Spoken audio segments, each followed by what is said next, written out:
Good morning. Thank you for joining us for the 2026 Virtual Mid-Year Progress Update.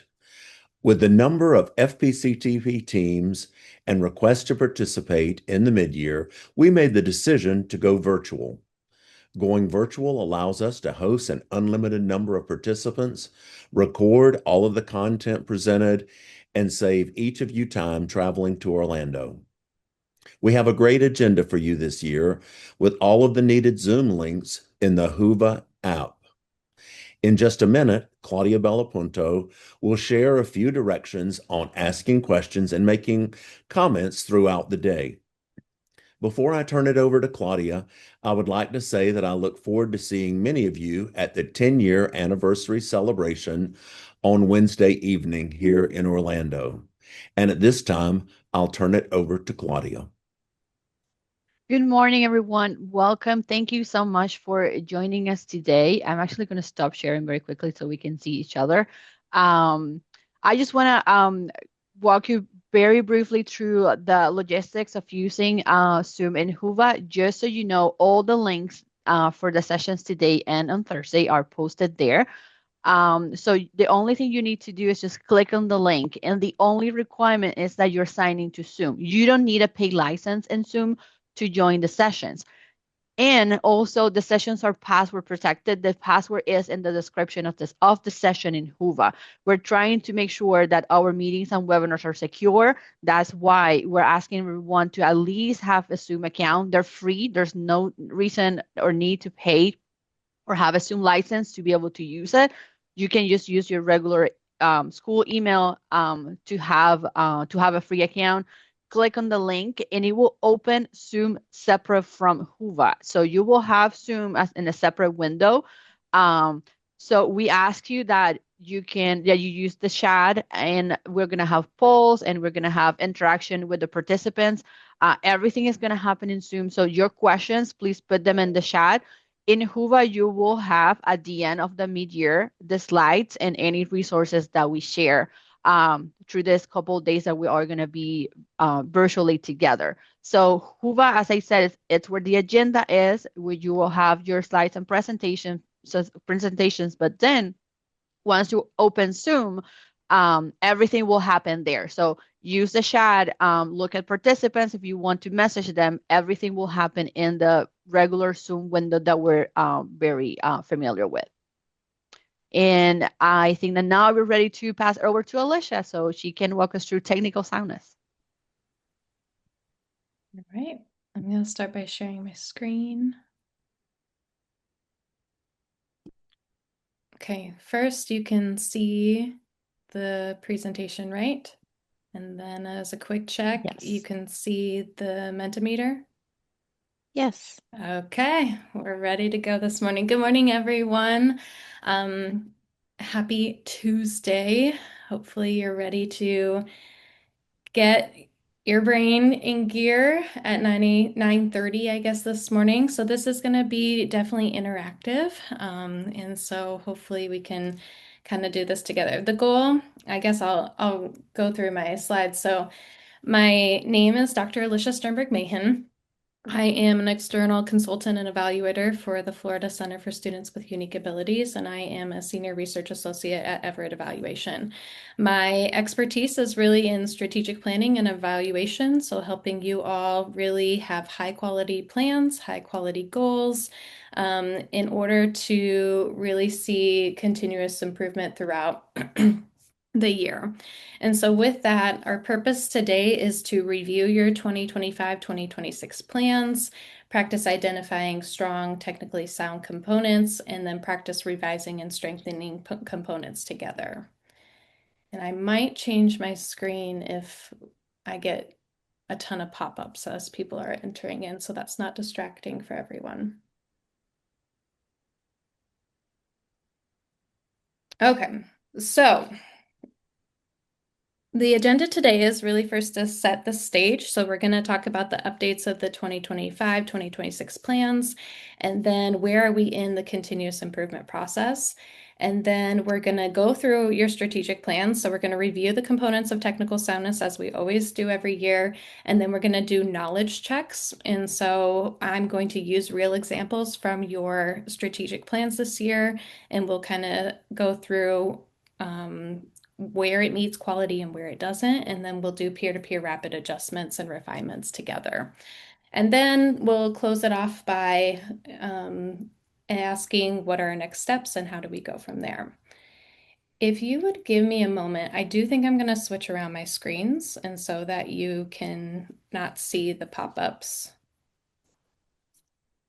as we go forward.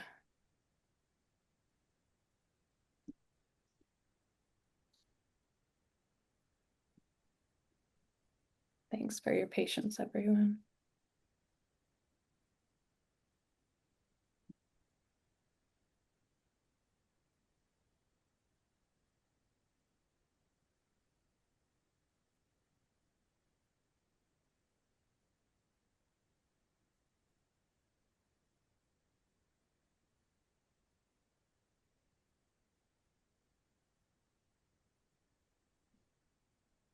Okay, it's going to still come up on my screen maybe. Okay, that's all right.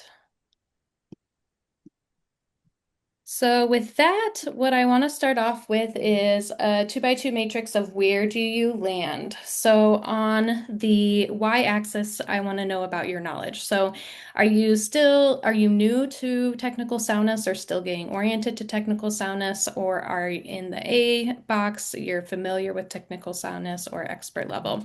Then on the bottom is your action that you've been doing. So have you revised your strategic plan now that we're at the mid-year? And I use the word revised here specifically, or in D, have you not revised or adjusted your plan?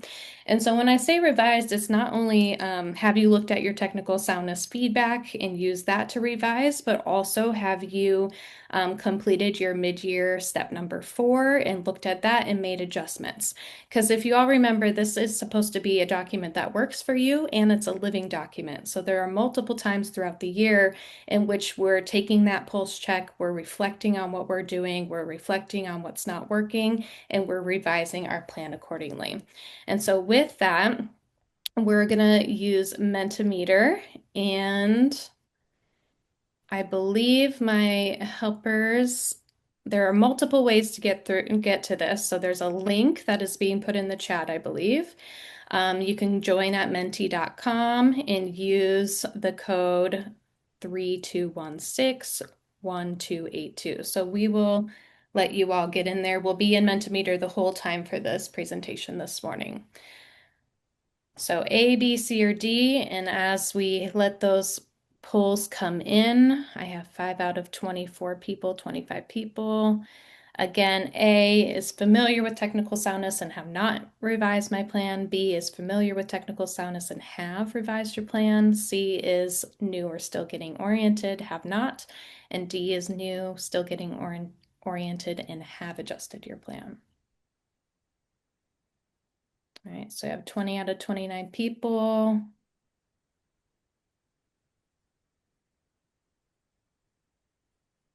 See if we can get closer to that 100%, 26 out of 29. And I see that we have about 48 people on the call. So we'll try to push that a little bit further as we get going.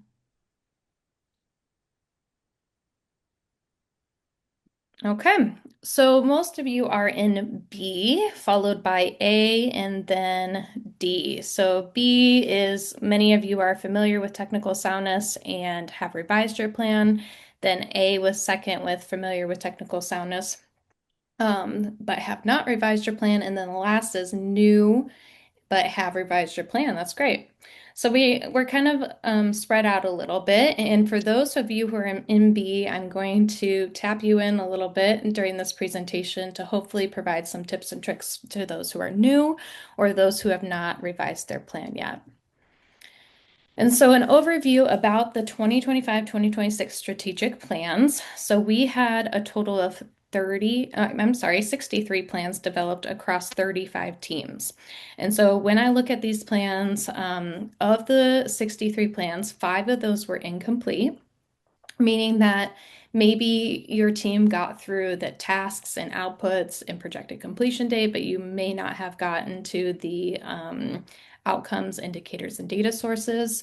One plan was categorized as not started. So that means you entered a goal, but then you did not move on to like creating tasks or outcomes, etc. And one plan was actually duplicated. So I don't review that twice and we just leave it at that. That leaves us with 92% of the plans complete, and that's kind of been something we've been aiming for as we have done this year to year to year, is we want that number to get closer to 100%. So we want you all to get high quality plans and have complete plans as you're exiting that our time together in July. And so then I created some charts for us to go through.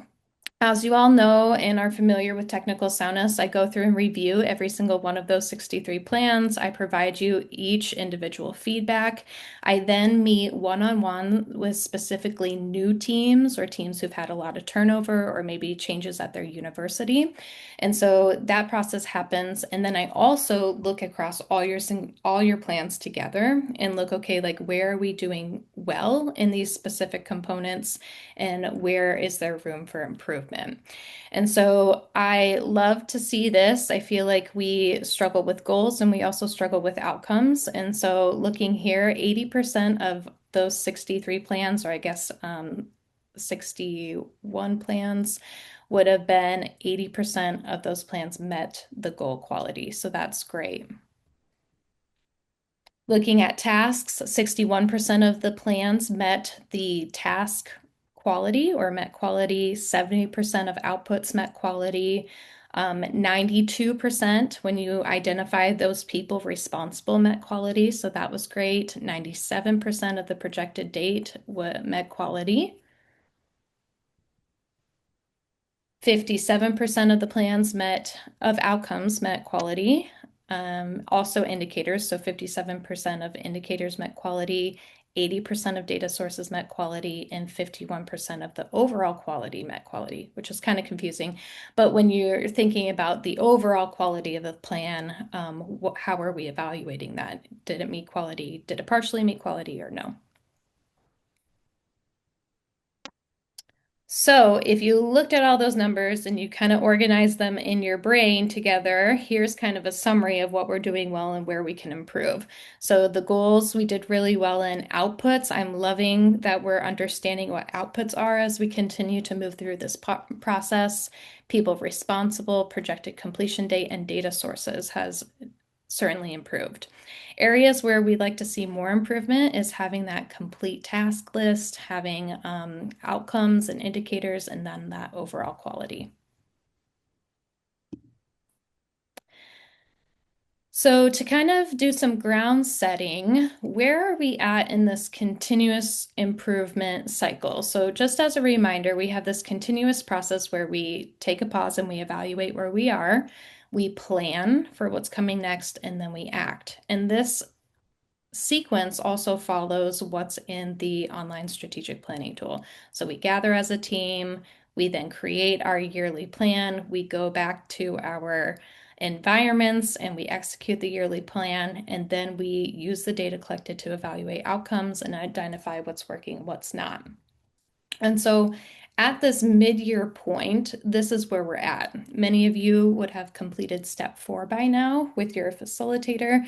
And so you're taking that pulse check, you're using the data that you've collected since July, maybe August, and you're evaluating what's working, what's not working. Where, in addition to that, you're thinking through what's going well with my strategic plan, where do we need to pivot, where do we need to change and revise. And so the focus is really writing those high quality components so that when you're at those step 4, step 5, you actually know what you're measuring, and you can say with certainty, yes, we met this goal. No, we did not meet this goal. Yes, we met these outcomes, and here's our specific number to show that. Here's our specific percentage. Here's kind of the evidence to show that we did meet this outcome, in hopes that we're really moving the needle every single year, every 6 months, to really focus on that continuous improvement process. And so when we're writing quality plans, we have this goal that identifies a relevant need, and then it also connects to what you are planning to do. So the actual implementation of it through tasks, people responsible, and the projected completion date. And what's nice about the strategic planning that we do is it also looks towards our intended results. So what outputs are we going to get? What outcomes are we looking at? How are we going to know that we meet those outcomes from specific indicators? Great, now we have indicators. Where are we going to get that from? What specific data source? And so it not only outlines what we're doing, but it also outlines how we are going to evaluate that at the end of the year. For those of you who have not tapped into your technical soundness document, I did put instructions in the PowerPoint. This will all be shared with you and on Whova afterwards. But you're going to log into your online strategic planning tool, the post-secondary component side of things. You're going to click on Show All Assessments, and then specifically look at your 2026 strategic plan. There is a specific file, and I crammed 2 images over here. So under the document sharing side, there is a specific file in a folder called Technical Soundness Quality Check. You're going to click on that, and it will download an Excel spreadsheet that looks like this. A reminder for teams that created more than one goal or more than one plan. Every single plan or goal is on a separate sheet. So if you had 3 plans or 3 goals, excuse me, you would have 3 sheets to look at with that specific feedback. And so I would encourage all of you, as we're going through the next section, to get your strategic plan, or excuse me, get your technical soundness document out in front of you. Have that alongside so that you, when we're doing the peer-to-peer, you can jot down notes on how to improve, or you can think through and ask questions and do some self-reflection as we go along. All right. So the bulk of our time together is going to be digging into your strategic plans. Like I said, we're going to review those technical soundness components, and then we're going to conduct some knowledge checks using Mentimeter with real examples from your plans this year. We're then going to do some rapid fire adjustment and revisions, and then some self-reflection so that you can jot down notes. All right, first up is the goal, as always. So when we look at the goals, we're wanting the goal to be articulated as an outcome, not as a task, output, or product. So when you're thinking about where we did well and areas we need to improve, the goal and the outcome are actually articulated in a similar manner. It's just there's a different level, I guess, of what the goal is compared to the outcome. So the goal is very much an umbrella goal, something that you may be working towards every multiple years, but you're looking at how you're moving something at least a little bit forward this year. Your outcome is something very specific. So let's say that you're wanting to increase enrollment overall or increase awareness of the program. Maybe that's your overall goal, is increasing awareness of the program. Your outcome is definitely that something more specific. So let's have specific events in the community, and you're measuring that by a specific number. So that's where the difference is between the goal and the outcome. What we don't want to see, and you can do a self-check yourself, is tasks in the goal. So things that you're doing, outputs, so things that you've created, or products written here. All right, our first knowledge check. So which of these is a high quality goal? You have A, formal VR partnerships, including their roles, expectations, and timeline. B, create a video and/or PowerPoint for faculty. C, outline course curriculum, methods of assessment, and preferred methods of communication. Or D, increase the number of opportunities students have in integrated work environments, including on and off-site volunteering, job shadowing, internships, etc. So we're going to go to Mentimeter and pull that up. Which of these is a high quality goal?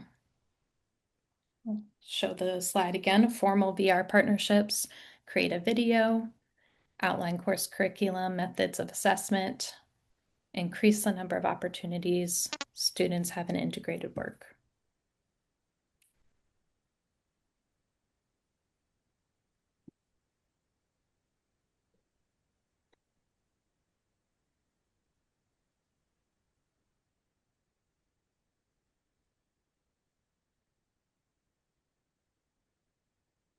All right, 24 out of 50 people. Let's get the number.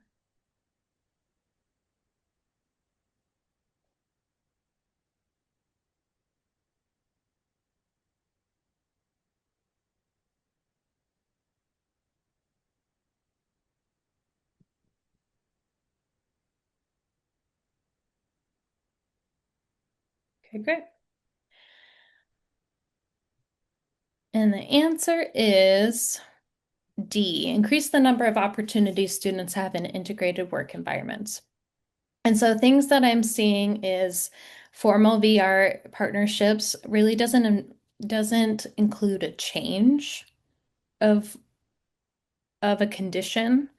Create a video, outline a course curriculum. Those are things that you're doing. So again, when we talked about those common mistakes in the previous slide, that's a task. Creating, outlining, hosting, those are things that you're doing, and that probably should be in your task list, maybe not in your goal. So moving to the chat, this one is formal VR partnerships. How might we revise this together to show a change in knowledge, show a change in skill, show a change in understanding, or a change in condition?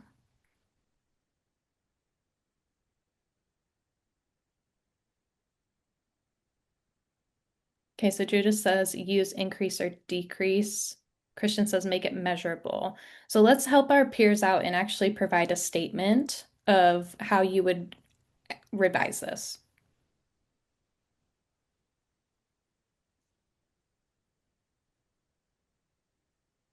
So I'm seeing make it measurable, the amount of students and number of clients. So might I develop an MOU with VR? The word develop I would take out, but I don't mind that. If I were to revise that, I would say our program has an MOU with VR that includes rules, expectations, and timeline, because then you can change that either like our program does have it or it doesn't have it. Just by taking out that word develop. B says increase the number of students who are VR eligible. Lori says increase the use of formal VR partnerships from the current number of VR to the desired number. I like the word increase. Judith says increase the number of formal VR partnerships for all students that receive a scholarship. So yeah, the word increase does really help you formulate or articulate how to say it. I like to use that or statements that like our program has this or it doesn't have this, because it's either yes or no. You either met the goal or you didn't. All right, so take a brief look at your goals if you have them, and I'll put about 60 seconds on the clock. Make some notes. Look at the comments that I made in your strategic plans. Are your goals looking good? Do they need to be revised in terms of quality? So I don't want you to take things off the table with your goal in terms of like, we haven't met this yet and we're 6 months in. That's fine. You still have 6 months to go. So think more in the lines of like, how do we improve quality of the goal, not necessarily change our course.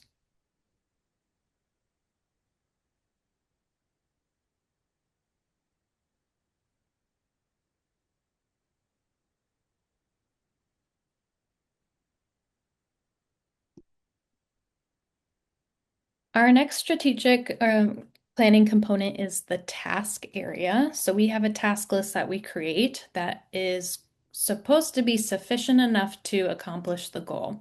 And that's actually what we're looking at. We're looking at all the tasks and we're looking back up at the goal and saying, okay, do our tasks get us to the goal that we created? And so what we see as common mistakes is that our task list doesn't have enough detail to accomplish the goal. Maybe it's not even related to the written goal, and that happens so many times. So we start off at one point at the Florida Peppy and we're like, okay, we want to focus on this, and then we get talking, we're like, oh, maybe we actually want to focus on something else. So it's recommended that we go back to the goal and revise it so that it is aligned. And then the other thing is that products are listed here as well. Those are the common mistakes. And so I'm going to start the poll on the next page. This is a true or false. So the goal that was written in the strategic plan is that faculty demonstrate teaching practices that meet the needs of all learners. Again, great goal. Either faculty, like your program has those your faculty demonstrate those teaching practices or they don't. And this was the task list created. So we have created a needs assessment, analyze the needs assessment and develop a PD plan, create a PD schedule, and obtain records of PD development attendance. The true or false statement is this task list meets technical soundness standards because the tasks are sufficient to accomplish the goal. So true or false on the next page.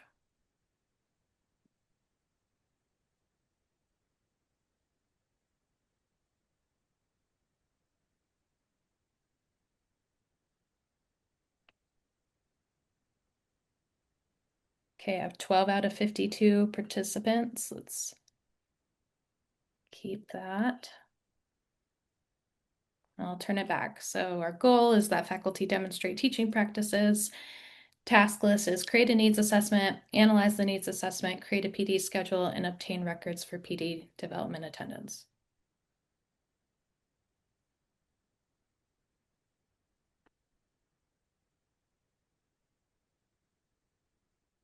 "24 responses, and we are tied.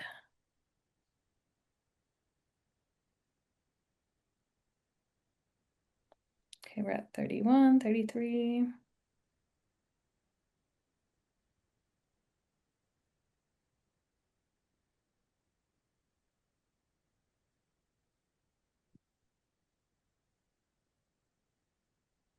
All right, 35 out of 54.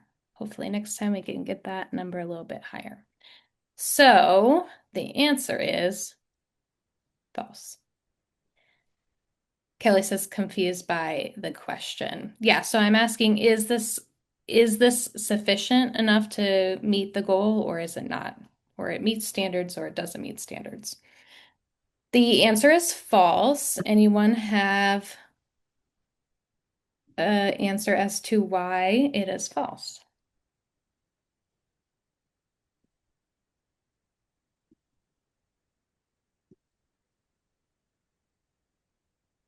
So Linda says, we don't know if they are using the practices, they being the faculty. So the goal is actually, and I agree with B's statement as well. So the goal is faculty demonstrate teaching practice that meets the needs of all learners. This is a great start to a task list. You're creating a needs assessment so that you're meeting the needs of your faculty, you're analyzing that, you're creating a PD plan for them, and you're starting that PD. But that actually doesn't get you to your goal, which is faculty demonstrating teaching practices. So it's not that anything is incorrect with the task list, it's actually that it's just incomplete. That maybe we need more tasks in order to get to measuring the teachers and faculty in the classroom. Yeah, so Christy says there's no demonstration of best practices. The tasks need to relate to the implemented teaching practices and the needs of all learners. Excellent. So what things would you add to this task list? So let's help our peer out here. What things would you add to get to from PD and faculty attending PD to looking at those teaching practices?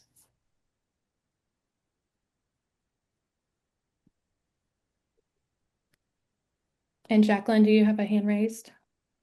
Yeah, I'm trying to figure out how to do it in here. So what I was kind of thinking too, if somebody's in the situation I'm in where I'm in a building that I don't have any authority over any of the teaching or the teaching practices, so I'm not in any observations or informal observations to notice if they're doing any of that. I might even think about the goal itself in just providing it. I don't know how, just for myself, that one would have been a little bit more difficult because I don't have a way to measure if they're actually doing it or not. Absolutely. So that's the other option. If you can't get to that, you can't get to your goal, whether it's a barrier or a challenge like that, like Jacqueline just said, or maybe because you need more than 12 months to get to that. Like maybe it's just fine for you to get to PD this year. That might be enough. Um, Go back and change your goal so that it's is still in alignment with your tasks. That's a completely appropriate answer. Okay, I'm looking at the chat here. So observation of faculty, implement at least one new strategy that is learned. Great, I love that idea. PD topics means by which the PD will be evaluated, implemented. Create a rubric that demonstrates mastery. Exactly. So even then, we can go from that to like, okay, maybe we're going to have them implement one strategy. We're going to create a rubric, and then we're going to observe them and use that rubric. Yeah, and then Jackie's saying another way is that if you don't see teaching, you can also look at student outcomes. All right, so look at your task list real quick and see, one, look at the comments that were given, and two, do a self-check at yourself and look at your tasks and look back at your goal. Is that really a sufficient task list, or jot down like maybe we need to go back as a team and add some tasks? The midyear is also a good point for you to add tasks anyway. So maybe I met with a few of you who are newer to this process, and many of you said, well, we thought we were going this route and we ended up going this route. And that's fine. You can change your tasks at this point. That's completely acceptable. Some of you are like cruising along and you're like, check, check, check, check. We've done all of this. It would be great if you added more tasks at this point. So let's say that you were able to meet like 10 of your tasks. Maybe it's time to keep pushing the envelope and continue moving forward. The next component is the output. So we're looking at a tangible output that is identified for each task. And this is something that you all did really well in. I believe 70% of the plans this year had outputs that met quality.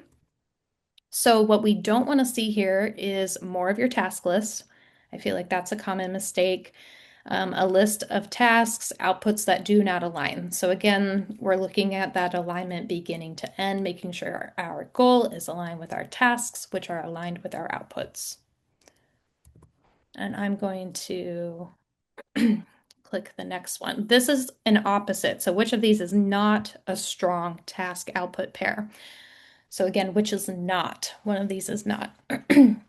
A, design staff orientation. So staff orientation agendas, materials, and staff schedule is the output. Staff attend mental health training. So the output is PD, attendance, sign-in sheets. C, review evaluations from PD. The output is hold staff meetings.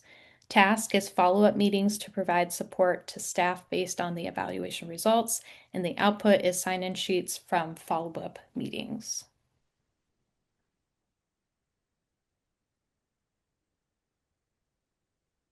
So A, B, C, or D.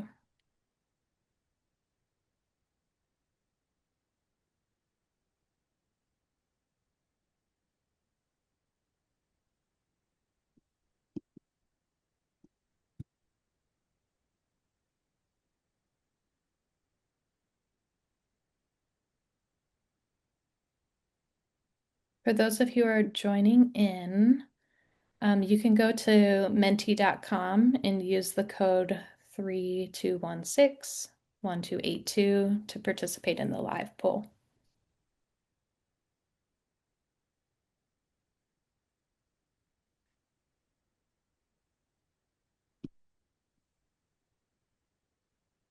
So again, you're going to go to menti.com, menti.com. Yes, I can go back to the options in just a moment. And the code is 3216-1282. And then if someone could from the center could also put that in. Thank you, Jackie. All right, back to the options. As Marlena asked, A is staff orientation agendas. B is PD attendance sign-in sheets. C is hold staff meetings. And D is sign-in sheets from follow-up meetings.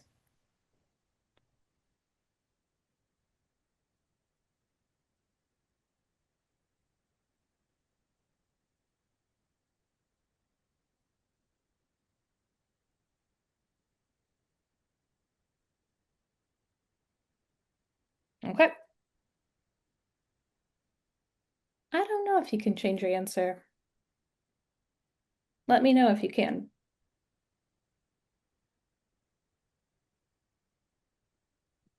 Okay. We have C followed by B and then A and D. So let's see what the answer is. It is C. Okay. So let's fix this together. Number one, why is this not a strong task output pair? Let's answer that one first.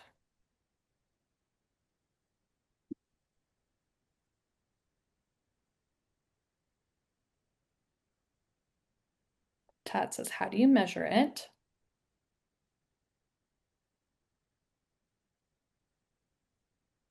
Any of you got the right answer?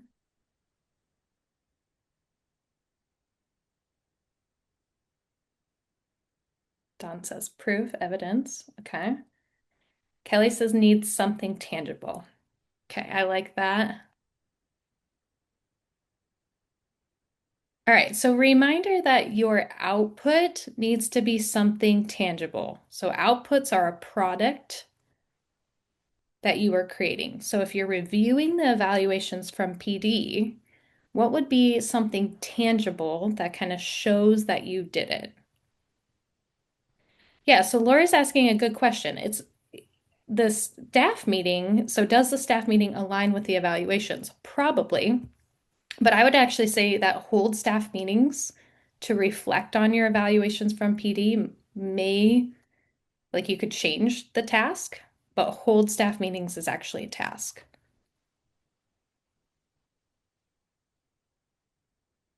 So you could change it and say hold staff meetings to review evaluations from PD, and then your output would be the agenda from the meeting, maybe some reflection points from the meeting, or if you have someone on your team who's going to review the evaluations from the PD, maybe you'll just have a report that shows that review and looks at that.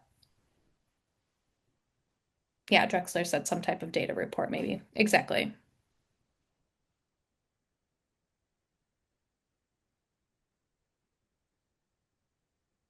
Yeah, Christian says output slide for staff meeting that covers evaluations. Exactly.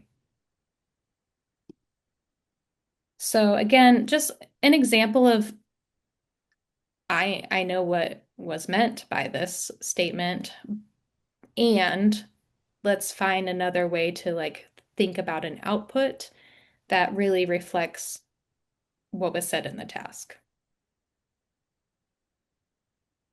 So let's self-check our outputs real quick for a minute and jot down some notes of things that are going well or things that need to be revised in your team meetings.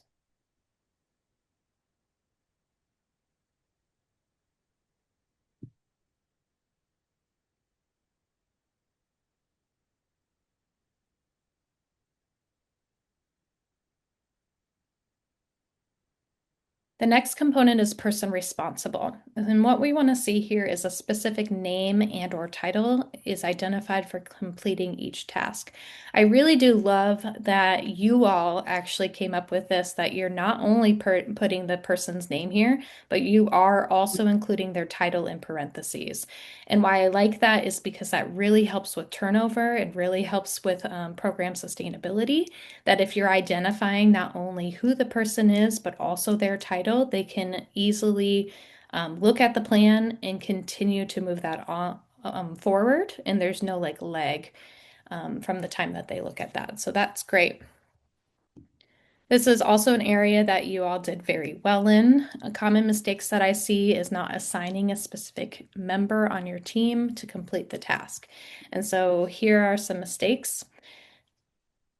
Great, the poll is up. Which of these shows a clear and appropriate person responsible for the task? So one of these is correct and the rest are not correct. A, invite VR to our annual campus orientation. The program director is going to do that. B, invite parents and students to campus orientation. Everyone on the team is going to do that. C, VR representatives attend campus orientation to share information with parents and complete referral forms. VR is going to do that. D, complete frequent asked questions sheet for parents, students, and faculty that will include VR services, and the parents are going to do that.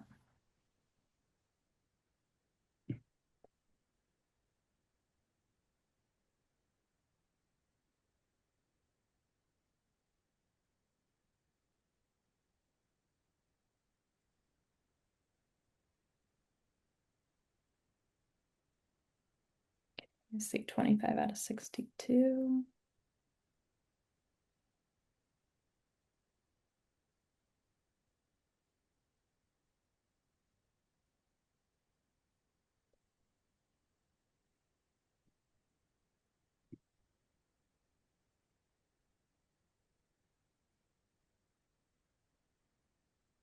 Okay.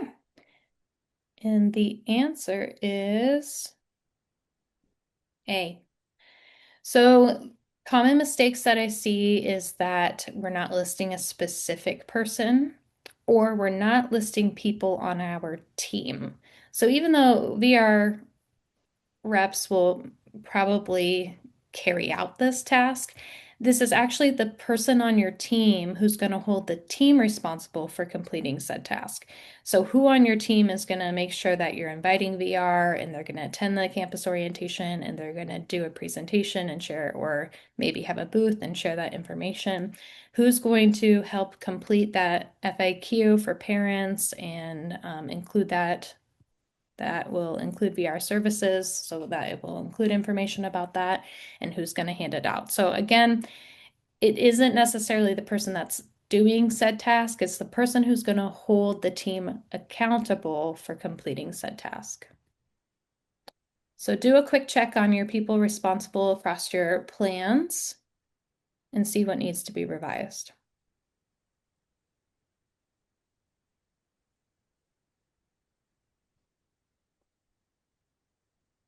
All right, the next one is the projected completion date. And again, we're just wanting to make sure that you have a date between August 2025 and May or June of 2026. A reminder that these are a 12-month strategic plan, and that's what we're looking for, not a 5-year strategic plan or a 3-year strategic plan, something that is very specific and that you're going to complete in the next year. And so what we ask is that you think through your ebbs and flows of the semesters in the school year and think through what is a feasible date that will get this task done. And so I want to ask you who are seasoned, what helps your team stay realistic about your timelines? And what helps you use your timelines and hold your team accountable for meeting them? So those of you who have done this multiple years, what helps your team stay realistic when you're creating them? And how do you hold your team accountable to use them?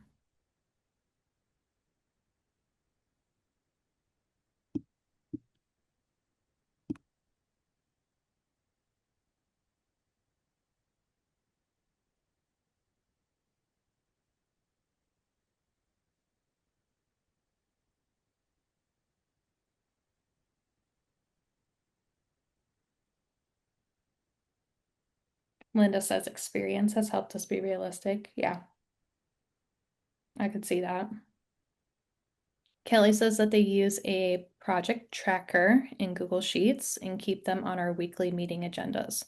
I love that. I love that you're keeping your strategic plan at the forefront and you're talking about it weekly. Christian says meet beforehand to identify goals and involve as many stakeholders as possible to ensure buy-in and accountability. Yeah, I would also agree with that. So ensuring that your team that you're meeting with has buy-in and can also help you be accountable throughout the year is huge. Vivian says ongoing communication to keep it real, including timeline in the calendar. Cheryl says meet regularly and check on our strategic plan to make sure we're staying on task. Jacqueline says building relationships with the college and gaining support for them. Crystal has a set calendar invite reminders. Maddie says meet bi-weekly. Okay, so to discuss where we are on each of the strategic goals. I love that. And use the task list. Yeah, so it sounds like many of you have some sort of task manager that you're using, whether it's Google Sheets. I know some people use Asana, some people use Teams, and you're putting those tasks on your calendars. Crystal said calendar invites so that it's out in front of you, right? And you can see it and you can say like, okay, this is coming up. We got to move this forward. We got to put space on our calendar in our schedule to move that forward. And that just helps us keep ourselves honest as we're moving throughout the year. Because it's very easy. It's very easy to meet in July and then get back in our classrooms on campus in August and be like, all right, we're business as usual. Let's move forward. Yeah, so just take a glance at yourself, at your projected completion dates. The mid-year is also a really good time to update those. All right, nothing in your plan changes by just updating your projected completion dates. So if you feel like, okay, we had a lot of challenges or barriers these first 6 months, now is a great time to look at like, okay, what can we accomplish from January to June to move this work forward? And you can adjust your tasks in Asana, in Teams, in your Google calendars in order to make that work. All right, so here, now we're on the evaluation side. So everything that we've talked about so far is on the how are you implementing your strategic plan? How are you doing your strategic plan? And that is the quality check on that. This is like, how are we evaluating our strategic plan? And evaluation is interesting because we're not only evaluating our programs and our students and maybe our teachers and how we're doing, but you're actually evaluating how you're doing on your plan and how you're meeting your plan's outcomes, if that makes sense. So outcomes are supposed to be articulated as a change in something again. So change in knowledge, skill, behavior, understanding, condition. And things that we see here is that our outcomes are not aligned with our task list that we listed above. There are more tasks listed in our outcomes, or maybe they're not measurable. And so for our next knowledge check, I will pull up the slide. Which of these is a change in knowledge, behavior, skill, or condition? I'll read them out loud. A is pay peer mentors. B is increase faculty and staff knowledge on how to implement universal design for learning. C is student learning objectives for each goal. And D is the independent living skills curriculum will be updated.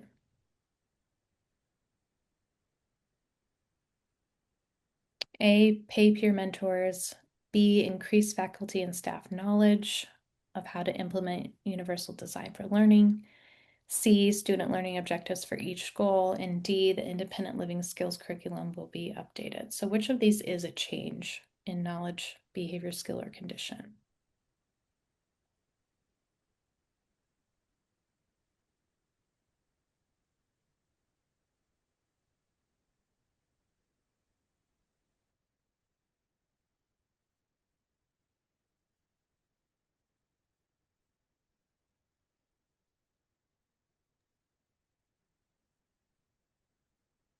Okay, and overwhelmingly individuals chose B.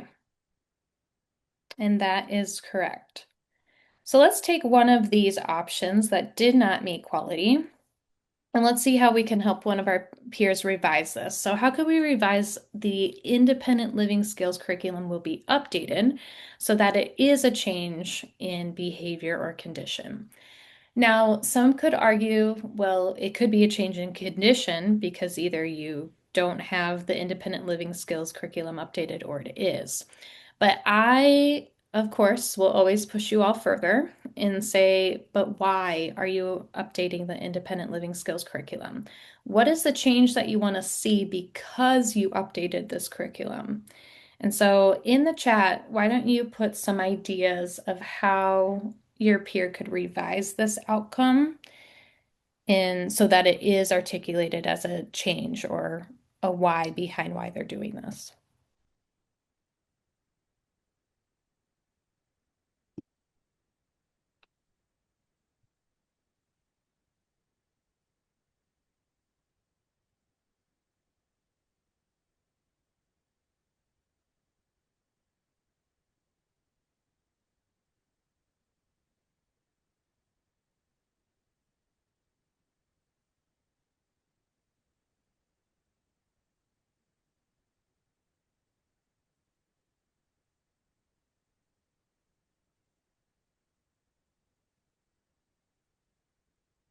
All right, I see that coming in.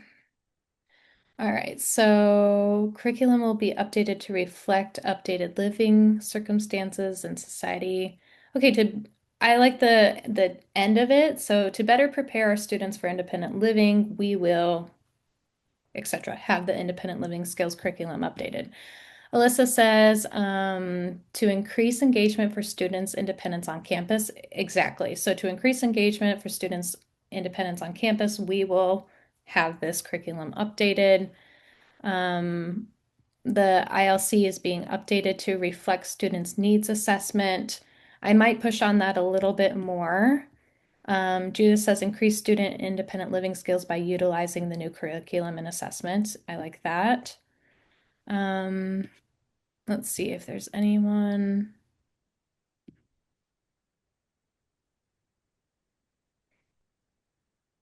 At least, so staff will create at least one updated section based on the current student's needs. Yeah, so I would say you're all on the right thread, and this is definitely where we go from like the creation part to like revising part of the plan. And some of these could be articulated as a condition, like our staff implement the the updated living skills curriculum. So that way you could measure it as a yes or no. The ones with increased student independent living skills by utilizing the curriculum, then you can get to measuring your students using that curriculum. Okay, so give a quick check at your outcomes. And for the sake of time, I know we're going to keep moving forward. So your outcome is that change that you're focused on. Your indicator is how you are going to measure it. So we do separate this out instead of having your outcome statement be really long, because you could include your indicator in your outcome statement and your data source, but we separate it out intentionally. So we're thinking about each of the three pieces. So your outcome is the thing that you're changing. Your indicator is how you are going to measure that change. And so things that are common mistakes is that I don't see a unit of measurement. Unit of measurement is your percent, your number, your yes or no. Even if you're doing qualitative and you're looking at satisfaction, or satisfaction is the only thing that's popping up in my mind with students and parents. You can still look at the number of parents or students who are satisfied with their program experience. So you can still look at it in a qualitative manner and still quantify that in some aspect. So with the indicator, which of these is a strong one-to-one outcome indicator pair? A, increase student and parent awareness of the program. So that will be the number of students and parents committing to the program. B, faculty hold high expectations for all their students. Examples of expectations for all students. C, our program has a peer mentor program with finalized curriculum. Yes, no, we have a finalized peer mentor curriculum or program. D, increase the number of students enrolled. The indicator is 10% increase in enrollment. So look at these carefully to decide A, B, C, or D.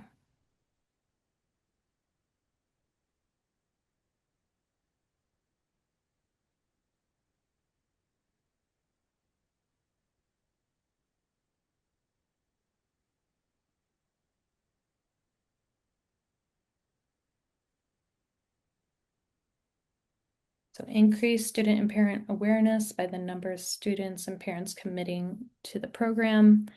B, faculty hold a high expectations for all their students. The indicator examples of expectations for all students. C, our program has a peer mentor program with finalized curriculum. Yes, no, we have finalized peer mentor program. D, increased number of students enrolled. Indicators 10% increase in enrollment. Okay, so this one was rather tricky because I'm not only looking for if there's a number or percentage, I'm also still looking for alignment. Okay, so if I'm increasing student and parent awareness of the program, the number of students and parents committing to the program isn't really measuring awareness, right? So I would need to change this word or change my indicator to match. If faculty hold high expectations for all students, examples of expectations is not how I can measure it. So it's not a number or percentage to begin with. D is very tricky, and I see this a lot. I have increased number of students enroll. This is 10% increase in enrollment. So this is a percentage, this is a number, and I'm still looking for that alignment. So if you're increasing the number of students, this should be, I don't know, the number of increase in enrollment, or maybe we're going to say increase the percentage of students enrolled, and then it would align with the percentage. This one, I was trying to get to a yes, no example for you all. So our program has a peer mentor program finalized. I was trying to say like either your program does with a yes or your program does not with a finalized peer mentor program. All right. Last one is the data sources. So for data sources, did someone come off mute? Have a question? No. Okay, so the data sources is you have your outcome, which is the change in something. Your indicator is your measurement. Your data sources, where are you going to get that measurement? So common mistakes that I see again is around alignment, or it's another indicator I see in the data source. So for our knowledge check, which of the following data sources does not support the indicator listed? So A, percentage of students participate in a work experience. So we're going to get that through the job logs and timesheets. B, yes, no approval of a new service by VR. We're going to get that from VR service guidelines and approval documents. C, the number of students that have completed the PCP process. We're going to get that from the database. Or D, the number of student employment opportunities. We're going to get that from a survey. So which of these is not a great alignment, or which of the data sources does not match with the indicator? Again, A is students participate in work experience. We're going to get that from the job logs and time sheets. B, yes, no, we have approval of a new service. We're going to get that from the VR approval documents. C, number of students that have completed the PCP process. We're going to get that from the PCP database. And D, number of student employment opportunities. We're going to get that from the survey.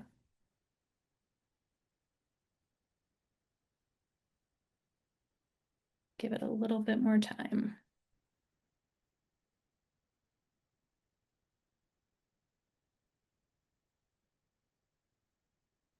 Okay, and then the answer is D.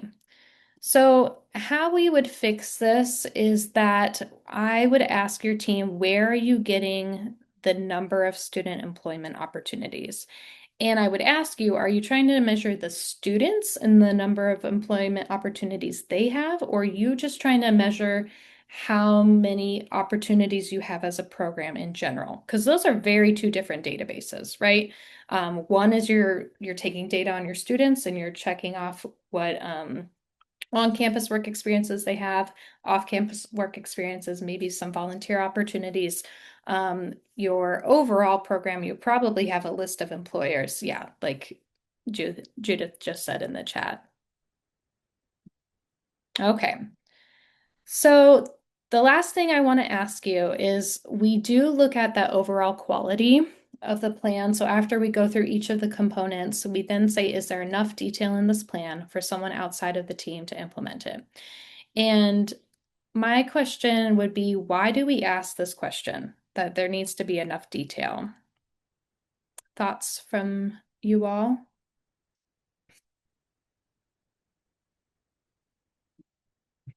Christian says turnover. Cheryl also says turnover. That's the primary reason. Any other reasons? Replication, I would also agree with that. Continuity of your program. Clarity from Jackie D.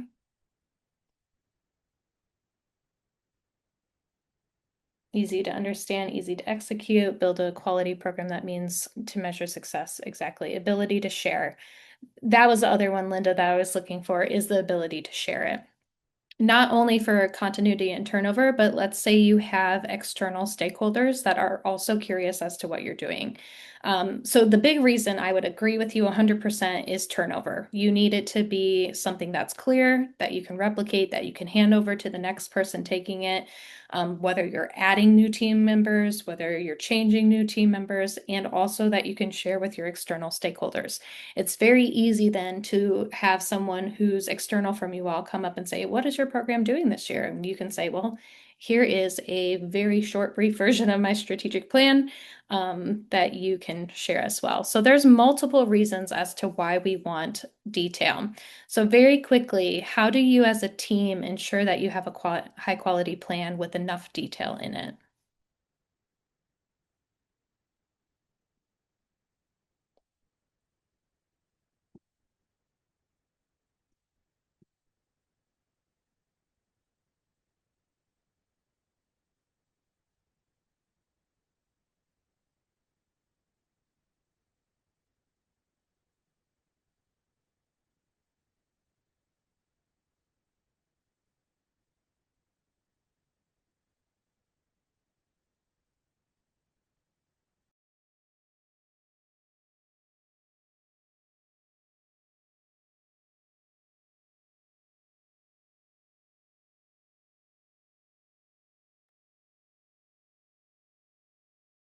So Linda says the level of assistance from moderators and from you all, everyone on the team is able to articulate the plan, have an idea of goals before the PEPI so that you can spend time being thorough once you're there.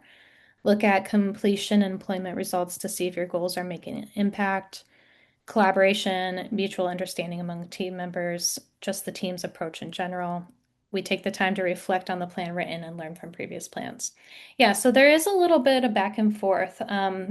In strategic plans, I do feel like the general population, when you say strategic plan, that's something to do. It's something that you need.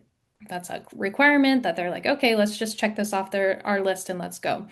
If you do strategic planning well, it can not only help with your turnover and the continuity of your program, but it also can really be something that's strategic to help you move your programs forward, right? And so not only should it be reflecting on the needs, it should also be talking to your grant and the evaluation that you created in your grant. It should be guiding your day-to-day operations. It should be something that's fluid. It should be something that's working for you. So thank you so much to our seasoned teams for sharing. I have a few more slides that I'm not really going to go through, but just as resources for you all, there is a plan in here that I created that you can look at and you can see something of like, where is there room for improvement? There is a strong plan that I actually pulled from one of your peers and one of your colleagues' teams. And so you can look at that and see like, okay, how do I create a high quality plan? I do want to know that you are stepping into this interesting phase where if you revise, when you revise your strategic plan for these next 3 months, you're in step 3, but then you're going to move on to going back to your campuses, executing your plans, and then in May and June, you're going to come back to the step 4, step 5, and reflect on what you're doing. And so with that, I'll wrap it up. Thank you so much for indulging me with the 5 minutes over, and I will hand it back over to the center.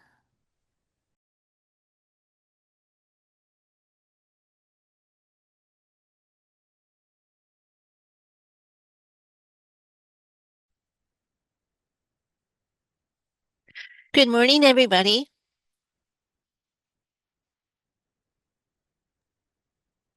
Welcome back from our morning break. You have your technical assistance team here to talk with you about how we can continuously improve our data through our reporting and our scholarships. And we also have our postdoctoral scholars to kind of talk about some of the data they are seeing.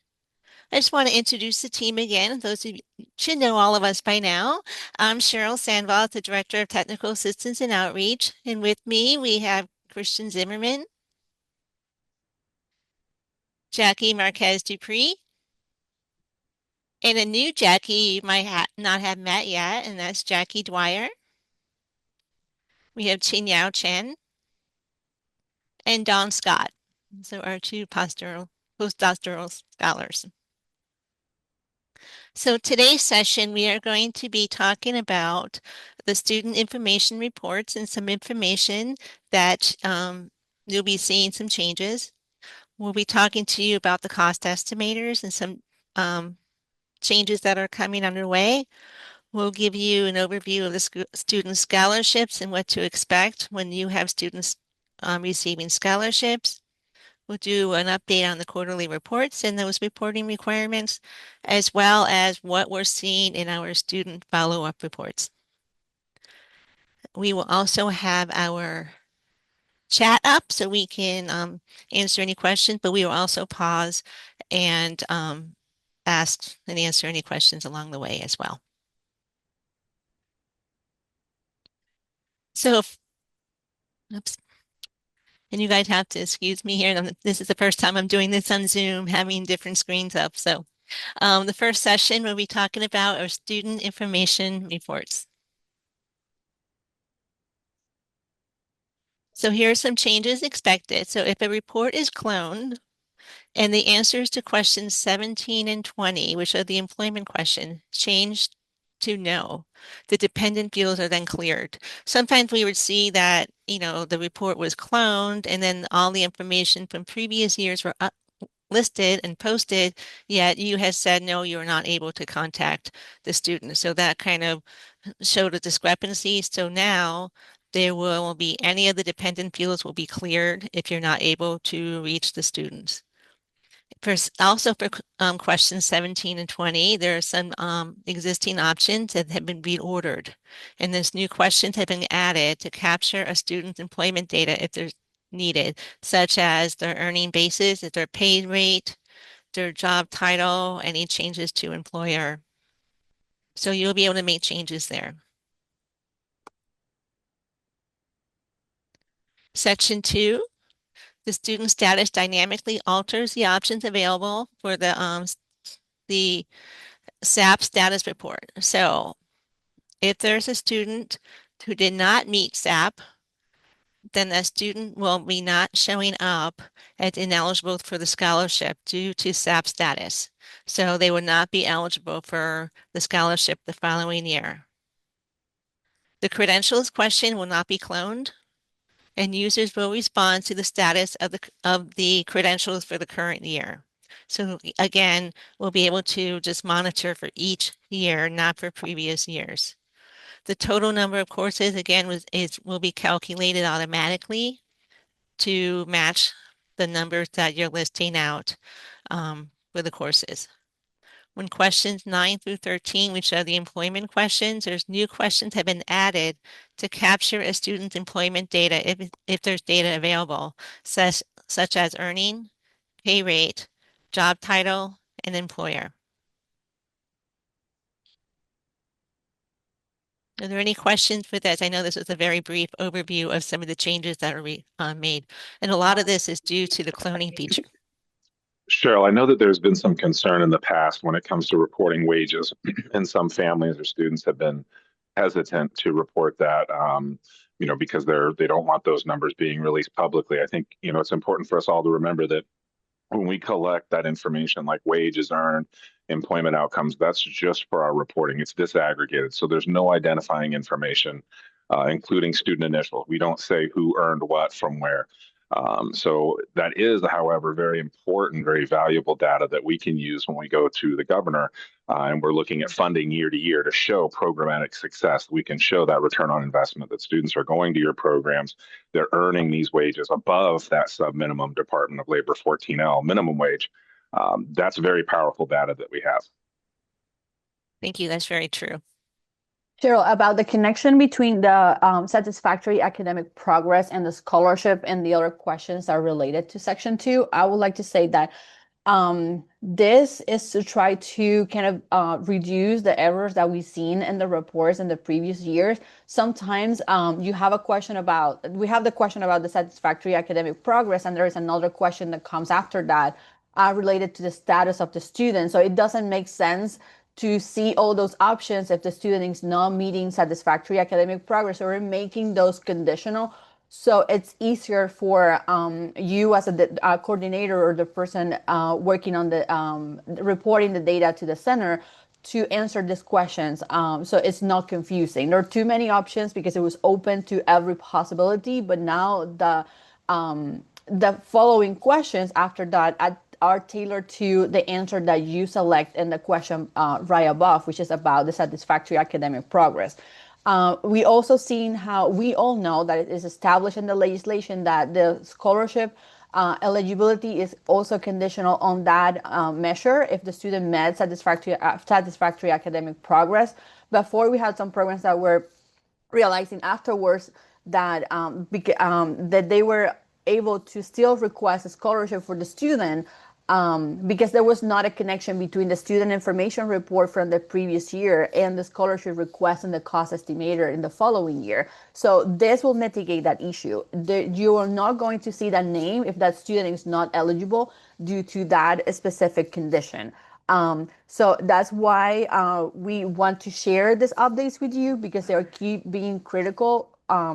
Thinking about when you are sitting down to complete this report, they have an implication on what's happening with the student record and the next following year. So it has to be accurate, but even that it is a way for us to kind of decrease the number of errors, it means that you have to be mindful of disconnections. That's what we are sharing these updates. So depending on what's happening with the satisfactory academic progress of SAP, it's what's going to be happening over the cost estimators and scholarship requests with that list of students that is pre-populated every year for you. Thank you. And I think that these changes will also help with, the errors. So there will be less back and forth, because sometimes, you're just doing your reports and you're just clicking everything, and if it's been cloned, it's already there. When you're double checking everything, oh, I've answered that, but maybe you really haven't. So I thank you for the tech team for making the changes to the student information report.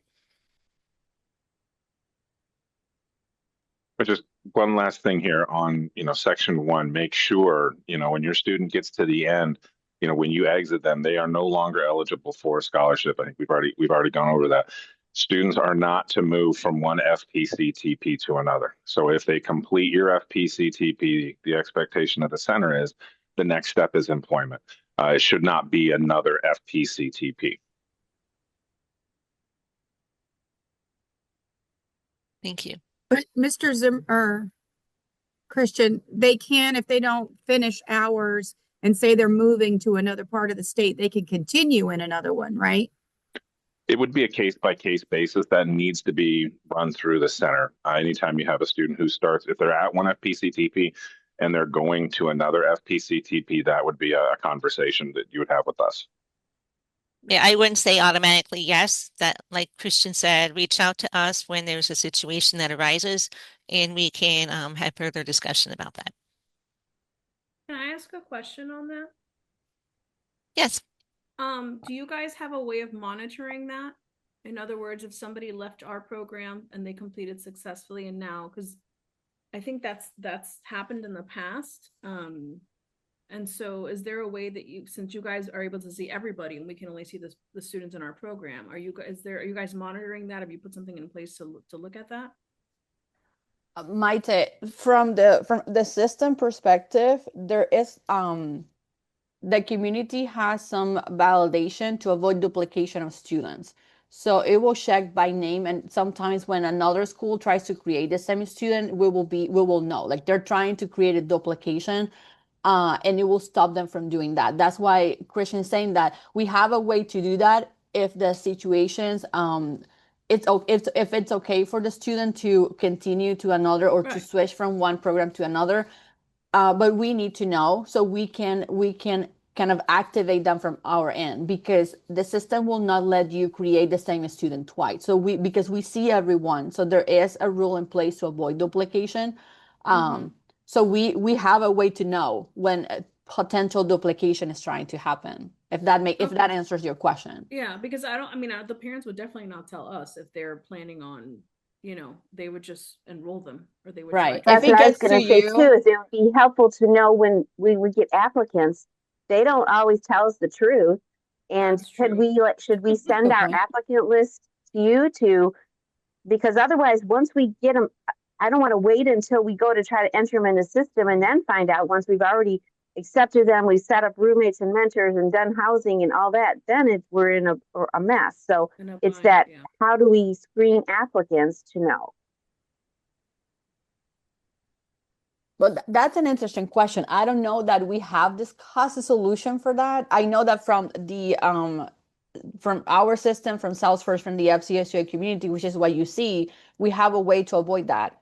Maybe that's something that we as a team need to discuss, and what's the best way to approach that so you don't face, because you're right, you don't want to get to a point, Kelly, where you're working on a scholarship request and now you're realizing, oh, I cannot create the student record because it's a potential duplication. So that makes sense. That gives us something to think about. Linda, you had your hand raised.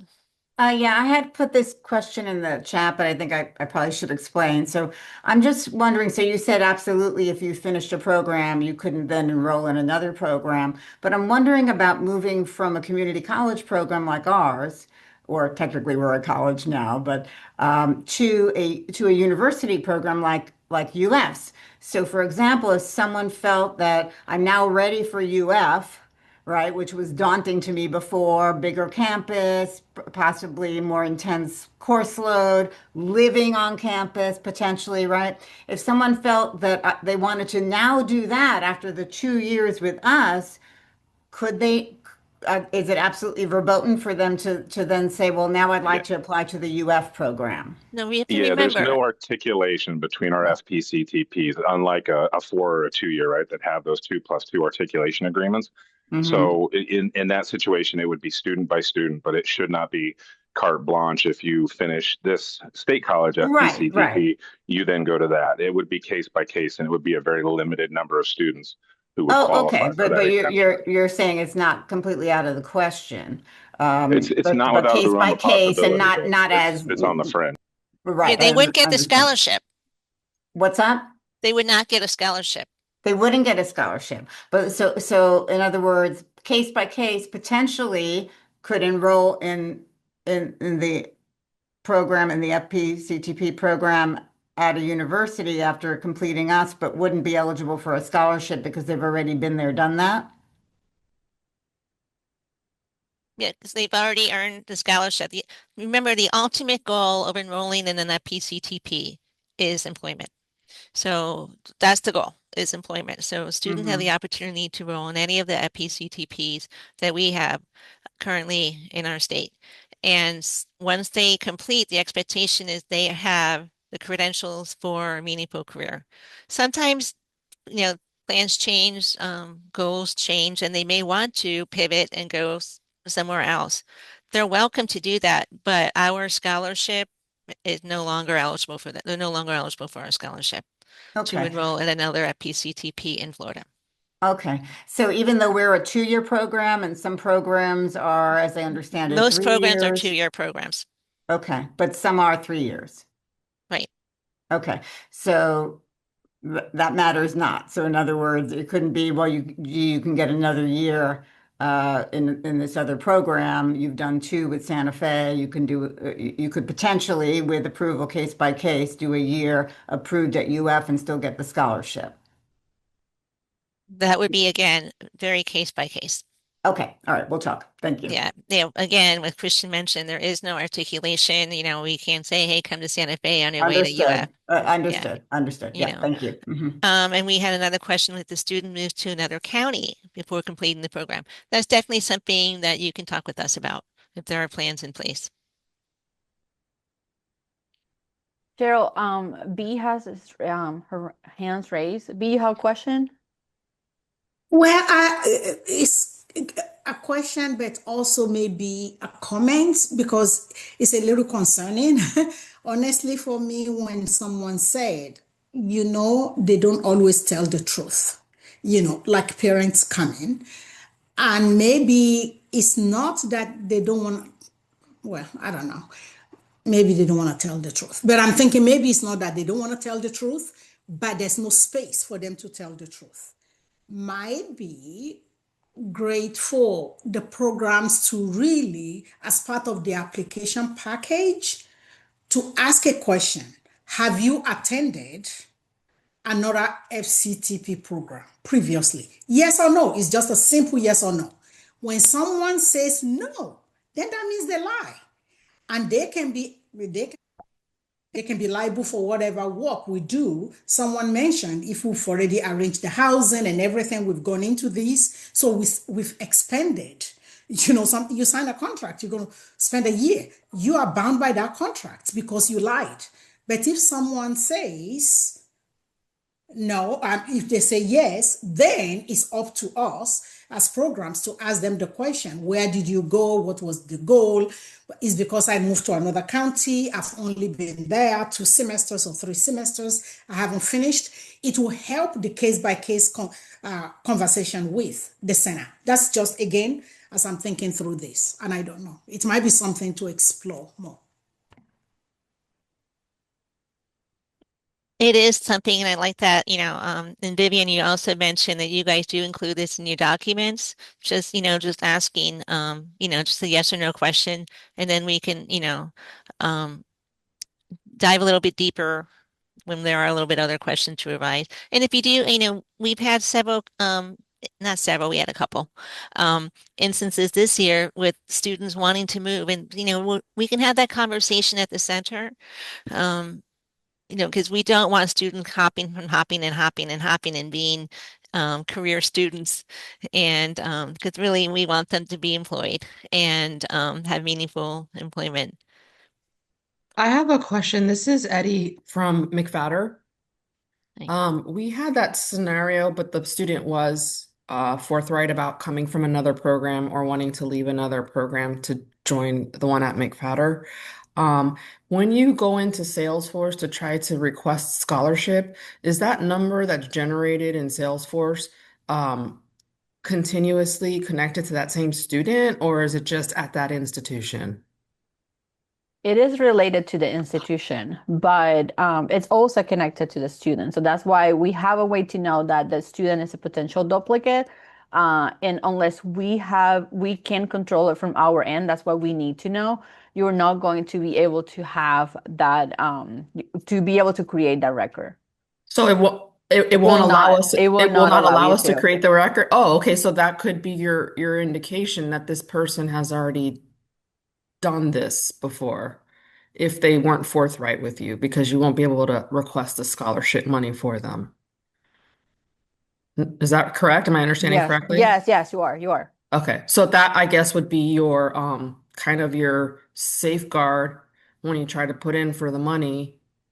Because I try to do that before anything, before I get all the things register, all the balls rolling. I want to make sure I put in for the scholarship and all the paperwork's there. And then if I'm not able to generate scholarship requests for the student, then I'll need to contact you, and then it might be that they were in another program. Right.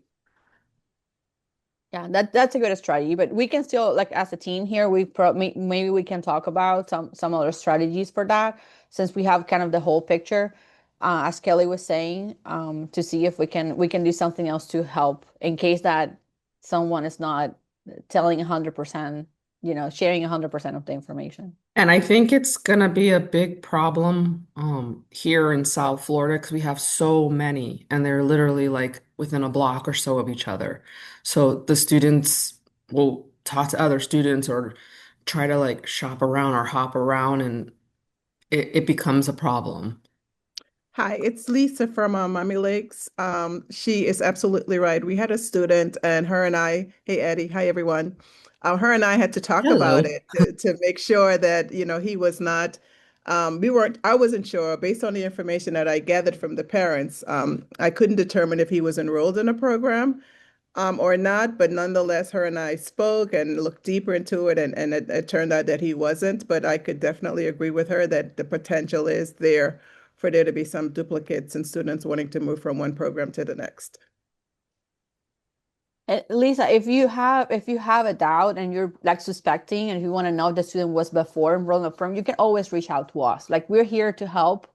And as Kelly was saying, we can see it all. We have whole access to all the programs. We can tell you, like, and we can quickly go into our site, look in Salesforce, and you provide the information, and we can tell you this student was enrolled at and receive already scholarship, so you have a little bit more of information before you make your decision, and talk it through. Thank you. I'm just thinking also, you mentioned there's a bunch of programs in the Miami-Dade area, let's say, or even Broward. When you guys have the technical colleges within the school district, you can also maybe look at Focus or Skyward, whatever data management system you use too. I wonder if you could check there. I know this isn't helpful necessarily for the state colleges and That universities. actually is exactly what we did. We checked his Okay. focus record, and then I was able to let her know. Yes, he was enrolled in one of our tech colleges, but not in an FPTC. FPCT. But we still needed to communicate though. Like we Yes, needed to talk. So yes. And then I think we do a pretty good job down here.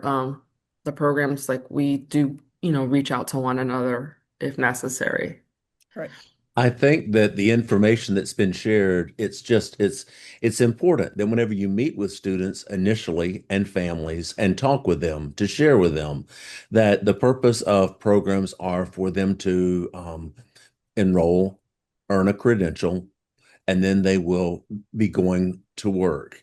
And that at that time, to let them know that the intent is not for them to go attend multiple FPCTPs, because we do have families that uh, have looked towards that, and truly the intent is, once you have completed the program, to go to work, not just to continue spending time. It's not just a place to be, it's a place to earn those meaningful credentials that will help you gain employment. So that's just very important whenever your initial conversations. Thank you. I'm going to go ahead and move on. Our next section is going to be about cost estimators in the student scholarships. And, we had some questions about the cost estimators, looking at transparency of costs associated with attending programs. We have a lot of parents asking questions. We have legislators asking questions about what is the cost and what are the costs associated with coming to an FPCTP in Florida. In general appropriations, we have scholarships appropriated. We have money appropriated for student scholarships.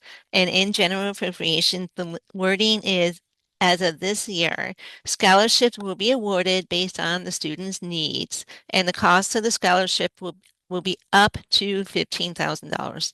So, and that is for an academic year. So if you have less, that's fine. But if you have more than cost more than $15,000 to attend your institution, that would be on the student to self-pay. And the amounts are always going to be specified in the General Appropriations Act each year. And if we have appropriated funds that may not cover all of our awards for each student, we may start prorating the awards. We haven't been there yet, but as you know, we are growing, and so far our money hasn't grown. So right now we're keeping an eye, and which is why we're making sure that those scholarship cost estimators are accurate and reflect the true cost of attending the program. So moving on to the next slide. So we have right now, this is the cost estimator, and I apologize if it's not that clear to look at, but there is a comment box here that you can pull down. We have this big space here, and this is where you can provide more information about what is in like what is the tuition? What are the tuition costs associated with? What is the mentor fee? Is there a technology fee? Most institutions have a technology fee. The transportation or meal plan. I mean, you notice some of our comments were, what is that transportation? Is that a generic transportation fee for all students on campus?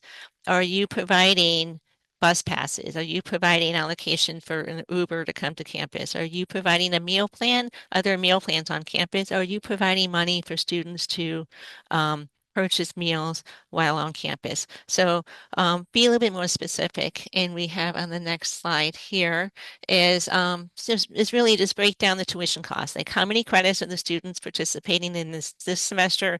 How much is the credit hour? Or the clock hours. We have $2.22 for clock hour, and the program's 450 clock hours. The meal plan explanation, again, is there a meal plan on campus? Are you providing money? And then other fees, we have looking at professional membership fees. There might be book fees, just kind of explain what they are. We have some programs actually have a budgeting line item, and I really like that this year because this is an opportunity for students to learn financial management. And so, as you know, in the past, we've always provided extra money for the students as extra spending money for them to learn how to utilize money.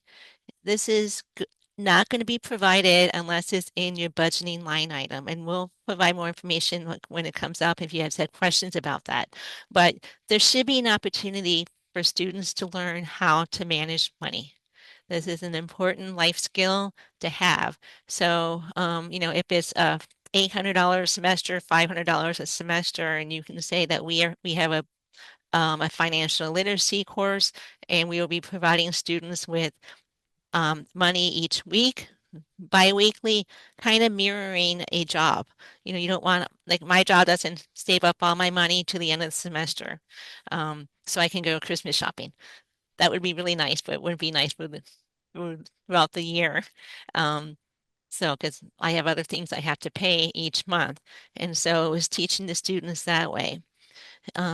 So if you have a budgeting line item, that would be where we would have any of the additional money outside of the tuition and all the other costs associated with the program. Cheryl. Yes. Cheryl, we have a question from Nicole. Okay. Hi, thanks. I just wanted to sort of good morning, everyone. I'm sorry I was late. But essentially I wanted to go tack back to scholarships for a minute. And I just want to put something out to the leadership at FCSUA. I cannot speak for other programs, but for Embrace, we depend on the scholarship money to help offset cost. So I understand. I mean, there is at some point there is going to be a reduction in scholarships over time I assume because FCSUA is continuing to grow and bring more programs on board, which is fabulous. But if that happens, or when that is happening, if there's any way to give us a heads up that this is happening, then it's on us then to find alternative funding mechanisms to be able to bridge the gap in the funding. Because without these funds, Embrace could not be whole. And I just wanted to put that in the ether, recognizing that we're going to come to that point at some point, which is great because it means there's more programs out there. I would just like to have as early as possible a conversation so that we then could start planning for that change in funding. Thank you. Nicole, totally understand. Nicole, we have heard no inkling of funding, or nor do we have plans to reduce scholarships from the possible $15,000 that that students have received. What we're doing, though, is trying to make sure that we have information that accurately reflects how scholarships are being spent, because that number is continually growing. We're expecting more. I mean, certainly we're going to receive our appropriation, but we have even asked for an increase because of the number of students continues This year, you asked for an increase this year? We have asked for an increase this year, but we have enough to cover this coming year because the money will then be for the following year. But we have not received any information that scholarships will be cut. We're just simply wanting to make sure that the information that we have on scholarships is accurate information. Thank you. And the reason why we want the full disclosure, so we can advocate that we need more money, and this is why. And this is XYZ, because they do ask us that. Drew and I went this fall, and they said, what changes do we need? What is needed? Because they like our programs, they believe in our programs. I didn't mean to be a doom and gloom. That was not my intention. It's just no, it's not. I mean, I think it's the reality that we live in, right? The way I heard what you said is that we're expanding, therefore there's going to be more students, which I think is great, by the way, because I think there is a lot of people in need of these programs. And that means there's more people going to be needing a scholarship, or actually have the ability to get a scholarship. And if there's no increase from the legislature allocation of scholarship funds, it means something different for us, right? And so that's how I was processing the information. And we will definitely keep you guys posted on any changes that are made. Thanks. Yeah, everything that we do is, through is in statute, the General Appropriations Act, again, that's passed by our legislators. So we will definitely keep you posted. Cheryl, Okay, I just wanted to mention that the goal of us asking this information in the comment box is so that if someone is reviewing these cost estimators, they should be able to see what the cost is, how it's being calculated, and why it is necessary. So again, our goal is for transparency, as Cheryl mentioned, so that when Drew and her are having these conversations with the legislators, they can really convey that message to them. And the only way we know what the student needs is if we can clearly see it in the comment box. Thank you. And before we move on, I noticed B had a comment in the chat. She said, is information provided on general college university websites about the cost of attendance sufficient? They have a list of costs for each student. Are we saying that each program needs to develop their own cost of attendance? My understanding is that a lot of the programs, it's not as match for match, line by line. So we are sometimes able to see that, like, oh, that school has a transportation fee and that's the amount. But not all, they don't always match up between our FPCTP programs and what's on the websites of the colleges, universities. The reason for my question, thank you, Yeah. Jackie. The reason for my question is, if we are, If we say this is an inclusive program and we want to depend on financial aid for the SAP, for everything else. So I don't want us to use for some things we depend on some, for some we don't. So that there's consistency. And I think the federal government made it easy for transparency that every college and university must post their cost of attendance on their website. So it's there. So if we rely on that, is that sufficient? Do programs need to put additional things in there? Because when we say, I'm just going to use Santa Fe as an example, Linda, we say transportation is there. This is the cost of transportation. It doesn't say if it's Uber, it doesn't say what it is, it just says transportation. So every student, that is how much they pay for transportation. Right, and there might be transportation fees associated with having that bus, at the universities, let's say, having that transportation available for students to take the buses. So that's what transportation fee tied into tuition. Yes, yes. So, and actually, I've seen a couple of our programs actually have cost of attendance listed on their page, and that's really helpful. I think as a parent, I would love to see that. Oh, here's the program. Oh, here's the information about the program. Oh, here's the cost of what it will cost to attend the program. Full cost, not just what's out of pocket for me, but this is the cost of the program. And knowing that there is an opportunity to have, a scholarship to help support that. And we also, VR also might be an option to support with education and assistance. And as a reminder, those of us who have federal CTP approval, students can earn the Pell Grant if they're eligible, or they can also do federal work study. So those are also options that can help with the payment for tuition and fees. Okay, so next on our slide is the scholarship summary. And this is where you are going to see in the scholarship request section here, you're going to see the list of the students and the scholarship amount awarded per student. Then at the scholarship summary, this is going to be a summary of all of your cost estimators of all of the programs that you have submitted a cost estimator for. So you're going to see how many scholarships, the total scholarship amount awarded for the fall, spring, and summer, and then total for the year. You're going to see how much was dispersed, and the disbursement is done through the financial aid office. So how much was already dispersed through the fall, spring, summer, and then your enrollment projections. And this is like how many students in the scholarship request has received, is projected to receive a scholarship. And then here at the bottom, I don't know if you can see my cursor, the amount due to FCSUA by June 30th is anything that has not been dispersed. Student leaves for whatever reason, they don't meet SAP, they don't get the scholarship for whatever reason, the scholarship was not dispersed. This is the amount that will be due to us by June. And then, so one thing to notify the center, sometimes we approve the cost estimators and we mark down what students are receiving what. Once that's been approved, we're assuming it's done.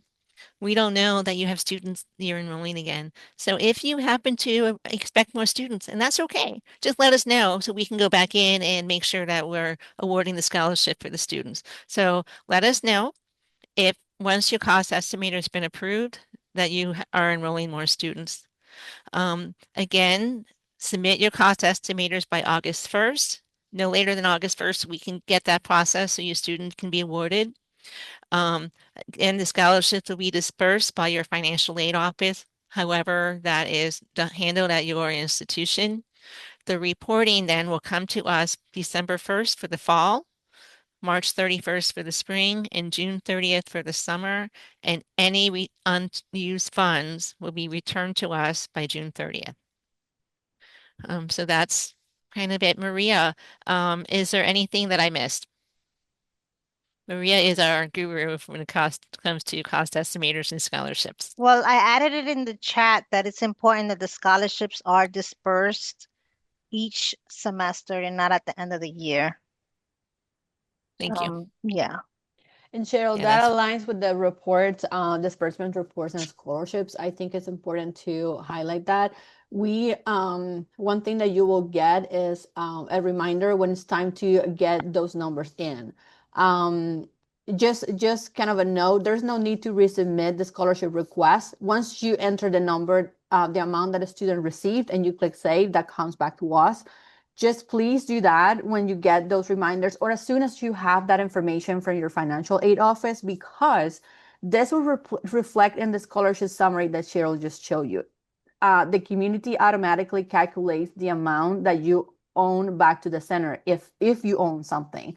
So if you for some reason are seeing down there in that last field a number that doesn't make sense, it's probably because your disbursement reports are not completed accurately. So our suggestion is go back to your request and make sure that those numbers are entered correctly. So we can get the funds back if you have to return something. We also monitor that. Maria takes care of looking at which institutions are still missing completing those reports and who have not. Send funds back if there is something, if there's kind of a balance in that summary. So those reminders are super helpful.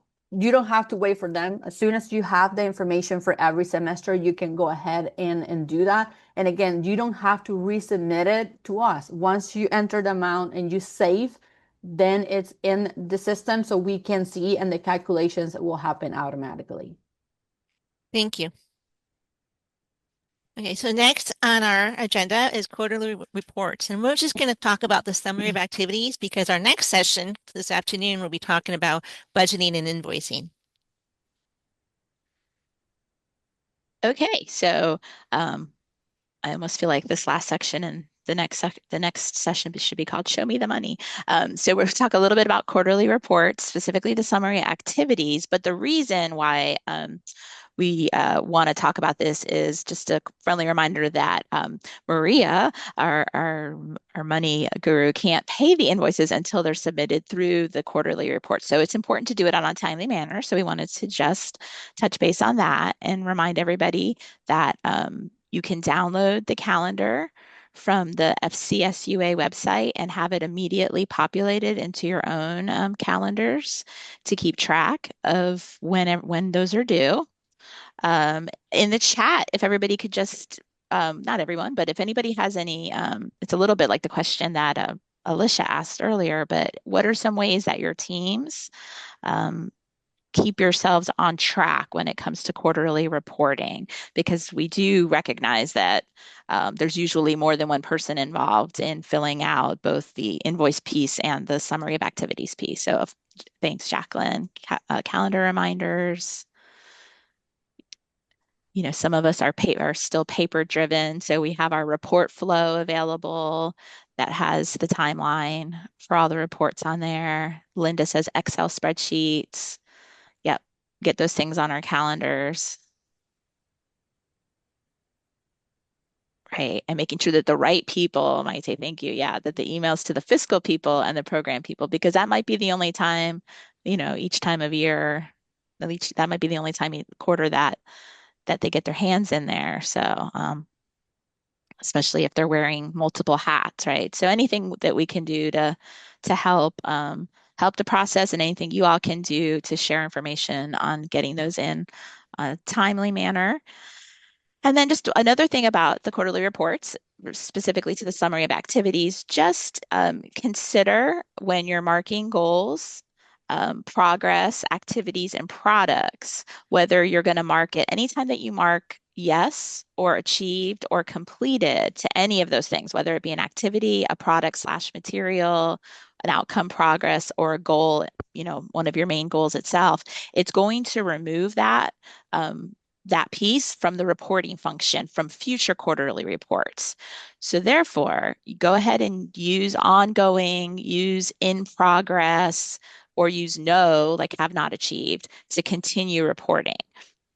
One thing that we talked about is you can absolutely, like, we understand that there's going to be activities or pieces that you did complete, but it might be something that's along the lines of you're making a comment to explain further. So for example, XX activity, mock interviews. Mock interviews were completed, but maybe it was with the second year cohort, and then they will continue for the next cohort, right? So that way you are acknowledging, you're letting us know that yes, we did what we wanted to do, but we're still going to continue to monitor this because there's another group of students or there's a situation that we want to keep this going. But then on the other hand, of course, if it is an item that's like especially when it comes to products or materials, manuals, things like that, that are in fact complete, you did do it and there's really no reason to keep reporting on it, then absolutely, if it's appropriate to say yes, achieved, completed, then go ahead and use that. But just know, just consider how when you're clicking your progress on that, what is going to be the effect for your next quarterly report? Because if you mark everything complete or achieved, the next time you open up your quarterly report, you're not going to have an option to report on it. And Christian had his hand raised. Go for it, Christian. Just to reiterate, like what Jackie's saying there, we look at those short-term, intermediate, long-term outcomes, right? Those are stratified intentionally over those time periods. So if you're in your first year and a half of your grant, we're expecting those short-term outcomes to be completed. The activities themselves, a lot of them are cohort dependent. So maybe you did it in one cohort and that new cohort that's come in hasn't done it. And that's why we're asking you just for now to mark it as an ongoing. But look at your outcomes. Where are you in your grant? Are you in your last year? If so, then we're really looking for, completing those long-term outcomes. Good point. Thank you. Okay. And you'll see up on the screen, there's our invoice due dates per quarter and a friendly note there that you have to complete that final quarter 4 report before the performance report is finished. So anything else, team, to share or any I just question? put in the chat the direct link to our report section that has that master calendar that everyone can now download. So you can add it to your Outlook or whatever client you use to manage your calendar and emails. We heard that that was kind of a request that we had to the infrastructure team. So we made it possible to have that calendar on the website, but also an option that you can add those events or reminders to your calendar. So go to that link and get that file in there so you can put it into your calendar and also get those reminders popping up in addition to the ones that you will be getting from the community. Thank you. Thank you. Next slide, we're going to be talking about the student follow-up reports and what we're seeing in these. So just a reminder, please identify the dates of contact and the types of contact for when you are reaching out to the students. And so if you are not able to reach the students, we understand sometimes people move, they change phone numbers, identify when you tried and how you tried. So we want to see that you made legitimate attempts to reach the students, to the alumni. We also want to make sure that we're getting feedback from the student or the completer, not necessarily only the parent or only the guardian. We want to make sure we're hearing from our completer. And we're looking at the work specifics. Let's make sure that we're being specific on the number of hours and the benefits that the students are receiving.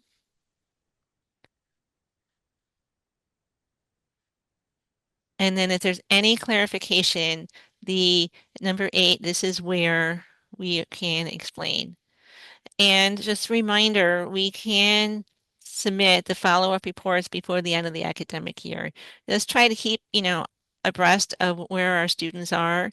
Some programs we're looking at having like an alumni barbecue or different ways for the students to be engaged. Some of you guys are having group chats like GroupMe.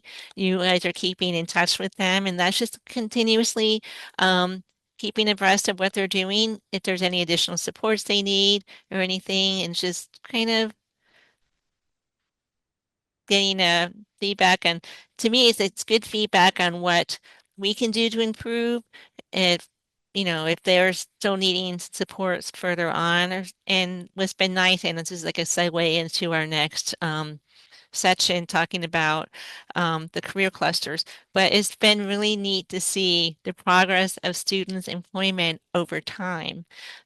So when we have our postdoctoral scholars talk about the data, it's been really neat to see the student growth in their careers. They may be staying at the same employer, but getting promotions and increased job responsibilities. So it's really important that we're documenting this.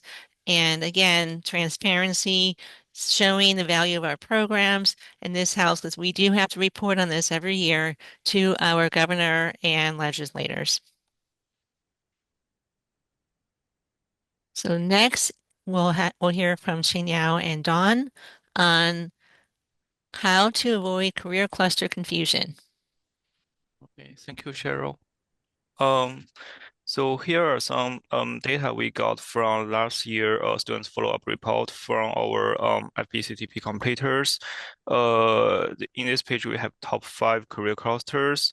The first one is hospitality and tourism, and next is marketing, sales, and service, and next is education and training, other, and agriculture, food, and natural resources.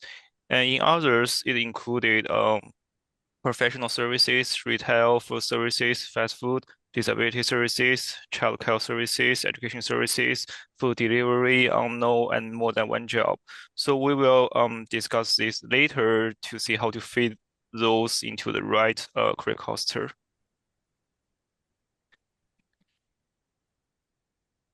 And here are the top 5 jobs we found among our FPCTP completers in last year. So the first is retail or sales associate, and the second one is bagger.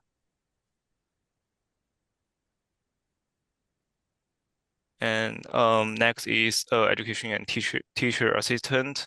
Next is food server, and then customer service representative. And we also have some other job titles, including artist, administrative assistant, library assistant, roadmaster, research assistant, security officers. I do want to make a comment here. It's our second top job for our completers as a bagger. This is kind of concerning to me, just because to me, if you're earning a credential, that should be a step up beyond a job that a student who with just a regular high school diploma could obtain. With that being said, I was able to see some of our students who started as a bagger earn their way to bigger and better things within the employment with the employer. But when we're looking at our outcomes for our students, let's dream bigger, let's think bigger for these students. This is. Let's also take into consideration the role that artificial intelligence is going to play in decreasing all 5 of these opportunities. So if you look, every opportunity employment track on there is highly susceptible to being replaced or automated by some form of artificial intelligence. So we need to ask ourselves, what are we doing to be on the defensive for that when we're looking at those employment pathways and tracks? Good point.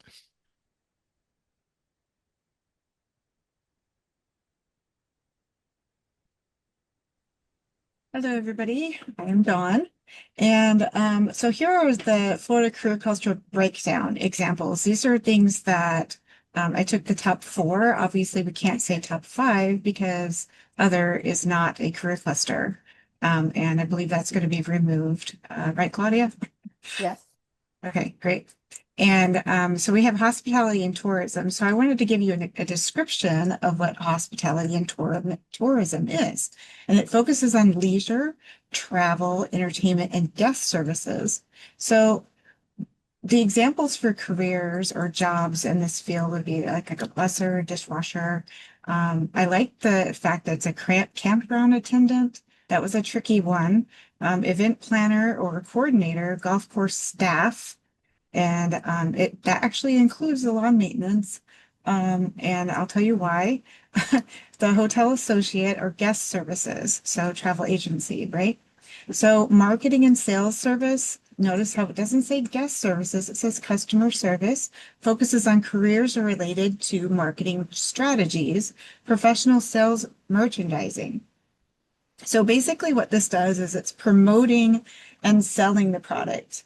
So here for marketing, sales, and service, it's like door-to-door sales, customer service, grocery store associate.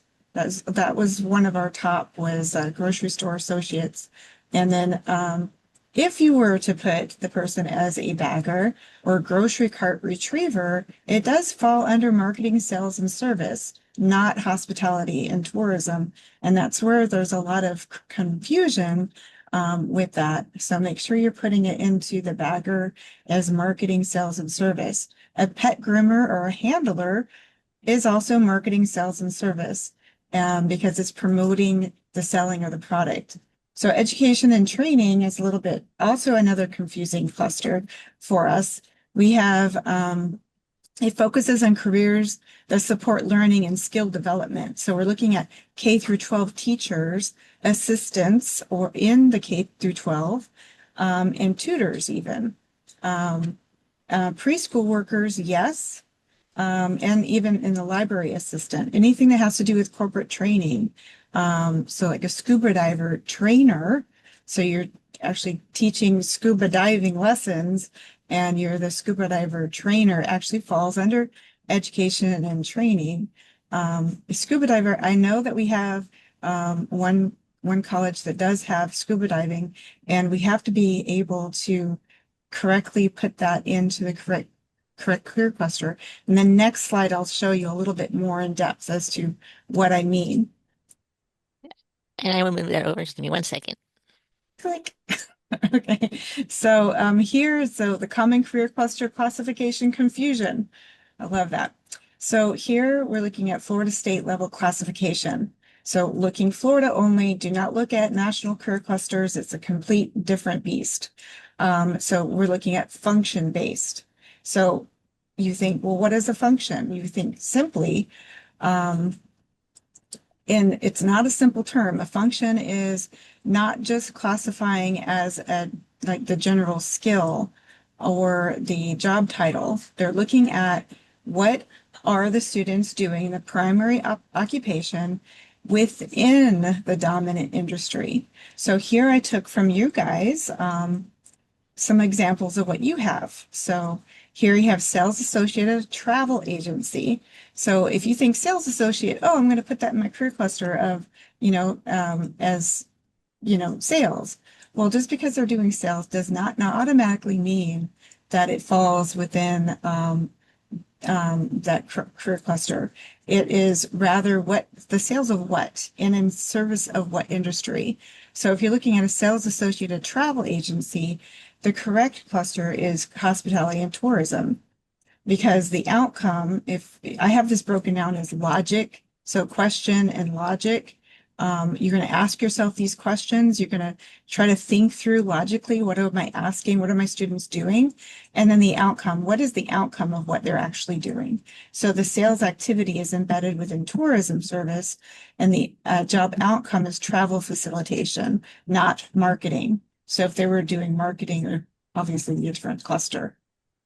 Animal groomer, this one is another one that we keep finding. It can go into any industry, based on our report, but the correct thing is marketing, sales, and service. You think animal groomer at a pet store, because you were doing pet grooming. It doesn't involve animal production, so it's not going to fall under, the agriculture. It's pet grooming. And so we want to be able to say that it's grooming an animal is a retail or sales business. So it falls under marketing, sales, and service. And then one last one is the daycare assistant. It's not going to fall under education, which I find that's a lot of the confusion there. A daycare assistant. So you ask yourself, what is the primary function of this role? What are they doing? They're assisting the child with supervision or care. So they're supporting developmental activities and they're ensuring the health and safety of a child, right? So then that falls under the focus of the care and support, not formal instruction and teaching. So it's not going to fall under the education. It's going to fall under human services. And human services is also, just for a little nugget, is like beauty supply, barber, a barber attendant, something like that. So FPT, the teams are actually classifying these career clusters going across. So my informational nugget is a term that I stole from Militia. I love that. So the guest services, so you talk about guest services, customer service, or support representative, customer support representative. Those are three terms that we use interchangeably within our colleges, and we have to be careful not to do that because they're all three different career clusters. So a guest service, if you're talking about guest services, it's talking about hospitality and tourism. So what is hospitality and tourism? It's creating a welcoming, personalized experience for the visitor as a guest service representative, the guest services. And it often involves participating in needs and not just responding to a request of something. So customer service falls under marketing, sales, and service. So the term customer emphasizes buying and selling the transactional transaction, and it supports the sales of the product or the product satisfaction. So here it involves like in problem solving efficiency, ensure satisfaction of the transaction. So it's a customer service based situation. It's marketing, sales, and service. Customer service in like at a grocery store, customer service in a retail sales shop, right? That's marketing, sales, and service. But if it's guest services at a hotel, it's hospitality and tourism versus customer support representative. And that is the focuses on internal operations. So supporting the actual company, and it handles and requires and maintains business operations, usually via phone, chat, email, that sort of thing. That's a customer support representative, and that falls under business management and administration. So again, you want to remember that the primary occupational function performed within the dominant industry sector. And I know that we're going to be having a handout. I'm working on creating a nice little handout for you guys to help you as you're trying to categorize your career clusters when you do your reporting. If you have any questions at all, I know the TA team is here to help. And what do? I support them. So if they have questions, they can always come to me. If you have questions, I would say contact them because they're the front line for you. But I am here for support. Thank you. Thank you. And Christian did put some links in the chat to some of the infographics and links available in the Florida Department of Education. So you can take a look there. Dawn and Chinyao and Claudia are going to be having a session in Pepe, kind of a little bit more information about this. This is a very, very brief, and this is so much information. My head's like, whew, right now. Yeah, so I wanted to share though also, but the career, the Get There, I know that it's directly from the, it supports the Florida career clusters from the Florida State of Education. However, it is a bit confusing when you're trying to read and interpret it. So that's why the handout specifically for the FPCTPs is going to be very helpful. Thank you. Well, we are actually over time again. We did have a couple of questions, but again, you can put those questions in Huba and we will answer them there. I really want to be mindful of your time. We can answer those questions tomorrow if that's good. During the breakout that's sessions. True. Yeah, that's true. Tomorrow afternoon session is going to be a type of like breakout session. So we're going to be breaking out with technical colleges and then the state colleges and universities. So those are good questions to have there as well. But it's time for lunch. So we are going to take a break and we will be back at 1:30 to talk about FPCTP grants with invoice and budgeting changes.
Okay, everyone, welcome back from lunch. Hope you had a good break. We are going to kind of connect this presentation a little bit to what where we were when we left for lunch. Jackie D was talking about quarterly invoices, and they cover the summary of activities, which is one part of the invoices. We want to expand on that and talk about those budget changes that we can submit and create in the FCSUA community. So that's what we are going to talk about. This is a little bit of a refresh for some of you, but there are some small changes that we want you all to be aware. So that's why we wanted to put together this presentation and kind of expand on it. Again, we are recording this in case that someone for some reason cannot be here. We will be posting this in Whova. It will be also on our YouTube channel and the slides. We're starting to put up the slides in Whova in the agenda. So probably we'll have all the slides from today at the end of the day today. So again, we are going to talk about that money component of the invoices on the grants, which is the invoices and those budget changes that could be modifications or adjustments. What's the difference between them? And when are you actually going to need or make a change to your budget? So that's kind of what we're going to talk about today. I always like to start here, and it's kind of reminding everyone how the access to the FCSUA community works. That's where everything happens in the FCSUA community. Every program has 3 licenses available. Those licenses, we grant those licenses. So if you need an additional license, you need a change to a license, you have to reach out to us. There are some programs that can have a 4th license, and that depends on the size of the program. If they have multiple campuses, the number of students that they have enrolled. So it's just basically having a conversation with us, letting us know. So if you are in that situation, in one of those scenarios, please reach out to us. But be mindful of how you assign the licenses and think about who are your contacts and who are your roles in the FCSUA community and who use those licenses. Every time that someone asks me that question, it's like, oh, we're studying, how do you think that we should assign those? Think about who is in the community all the time, who is touching those records often. So those are the people that are going to need these licenses to be able to log in and to work and to create and submit the reports that we request through the year. So think about that. I have here the direct link to the FCSUA community. For some of you, I think that you know that this link changed a little bit. So for you to remember, I think it's easier now, is community.fcsua.org. We always say FCSUA community, so it's community.fcsua.org. My advice, put it on your browser and save it, bookmark it, because you are probably going to be in here all the time, especially if you're a new program starting to understand all these pieces that come together with having an FPCTP. And also, if you have any questions, please just put them in the chat. We will go through them as we go through the presentation.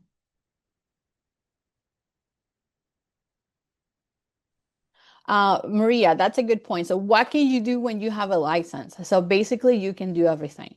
So that's what I say. It's very important that you think about who is going to use it. A person with a license can update their contacts and roles. You can write an initial or renewal application, an initial a new or renewal application, an initial or a continuing grant, request scholarships, submit student reports, work under invoices and summary of activities related to the grant. You basically have access to everything. So that's why it is important that you think about who is going to have one of those 3 licenses. Okay, so let's talk about the invoices and the summary and the quarterly invoices, which is 2 pieces actually, invoices and the summary of activities, and then how those budget changes can relate to the invoices. So I'm jumping right into this part because since we're here all as approved programs, all the programs that we have now, I will and please Cheryl and team, correct me if I'm wrong, I believe that every approved program has an active grant. So now we're past the process of writing the grant. Let's just now learn what comes next. So writing an invoice and getting the funds, it's a critical piece. So you will do that quarterly, and we'll talk about timeline in a moment. So we have to think about as the fiscal year goes by, it's for UCF and FCSUA follows UCF guidelines that start July 1st and goes through June 30th. So you will be reporting at the end of every quarter. So this is kind of the timeline that we have. The previous presentation already shared this a little bit. You have from the beginning of the month, let's say you're trying to, you are going to work on the report for quarter 1, you have from October 1st to October 15th to work on that quarter. And then the same thing for quarter 2 from January 1st to January 15th and all the way to quarter 4 that is due July 15th. One important piece in here that is also connected to the grants, there are performance reports that every program with an active grant has to submit. Performance reports are very similar to what you've seen as the summary of activities. They are actually kind of an extension of that to look at the grant as a whole for a year or for the entire grant, depending on the type of report that you're submitting. They are, of course, very connected to the quarterly reports. That's why we have this sign in here. Make sure that if you are going to complete a performance report, you have completed your quarter 4. You have basically closed out the year. Why is that? It's because your expenses are all going to be rolled over that performance report. So if you don't have quarter 4 completed in the community, those numbers, those expenses, salaries, benefits, travel expenses that you had for that final quarter are not going to be added up and reflected in the performance report. So that's why you have to remember, first you complete your quarter 4, you close out the year or close out the grant, and then you work on your performance report. So these are a few things that I always think about are relevant, and we talked about them, but I wanted to expand on them when you are working on your invoices. I always say this. please, before you click new to complete your next quarterly report, look at the balances on your previous invoice. You have that in the community, and there is all the information that you need to know if you are going to need a budget change or an adjustment to your, or a modification to your budget before you work on your next invoice. So please do that. Before you click new, go to the one that has been approved recently, to the final one that you worked on, and look at that invoice. And you can look even category by category. You have a table at the top that tells you how are you doing for that year. What are your expenses up to that moment, your balances, and that's the critical number in there. So you know, am I going to have enough to cover salaries? I'm going to have enough to cover travel for this quarter that I'm invoicing FCSUA. And if you don't, then you have to think about, okay, what is it that I'm going to need to change? Where is the money? Do I have to reach out to FCSUA to talk with them about possible budget changes? So I will say that's step number one. Always look at your balances before you work on that next quarterly report. Another scenario that we see, and it's important, mostly in technical colleges, is that the F&A rate, that facilities and administration fees, sometimes change from 1 year to another. And if you don't reflect that in your budget, they're not going to be reflected in your invoices. So that F&A portion is going to be calculated incorrectly. So if you are in that situation, then you are going to need a budget adjustment before you invoice us in quarter one. So think about that. Once you know that there is a new rate in place, go ahead into the FCSUA community and create a budget adjustment to change that F&A rate. And keep in mind, this is going to affect the totals probably for that year. So you have to look at how is that calculation, that variation in that F&A rate, it's going to affect the total if there's anything that you have to adjust. So that's another key detail in there. Also, when working on the quarterly report, Jackie D said this: complete the summary of activities first. There is really not a particular order to work on the summary of activities or the invoices piece. Summary of activities usually takes longer because you have to explain, you have to change status, you have to report on how it's how your goals, your activities, your outputs and outcomes happening. So my advice, get it done first, especially for those institutions that have multiple people working on those quarterly reports.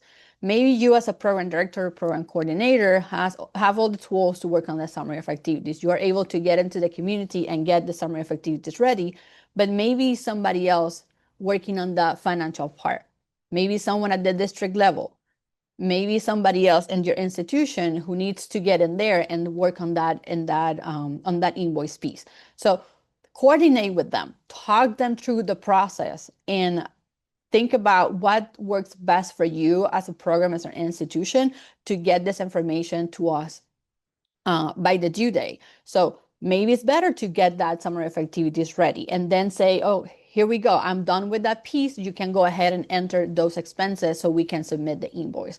So that's something that I will also mention, especially for those new programs. This is from experience. We heard from you. Sometimes that's something that you have to do, and that's what other programs have told us in the past. Like, they cannot coordinate, they talk it through within departments to kind of like agree on the best way to get that. If for some reason you are done with your summary of activities and maybe the financial information is late, and we've seen that sometimes that happens, please let us know that you're all going to be late. Send us an email. It's like, hey, we're done with this. We're just waiting on those expenses to be in. They are waiting to get that information. As soon as they have it, they're going to put it in the community. Just let us know so we know that you're working on it, you're done your part. Just, keep in touch and keep that communication with us. And then the other part is, look for the difference between what is in the FCSUA community and what's probably like it's something that's probably happening on your end, on your systems. We know that sometimes our institutions use their own financial systems to track the grants and financial expenses, and sometimes those don't match. So we have to abide by UCF Office of Research guidelines.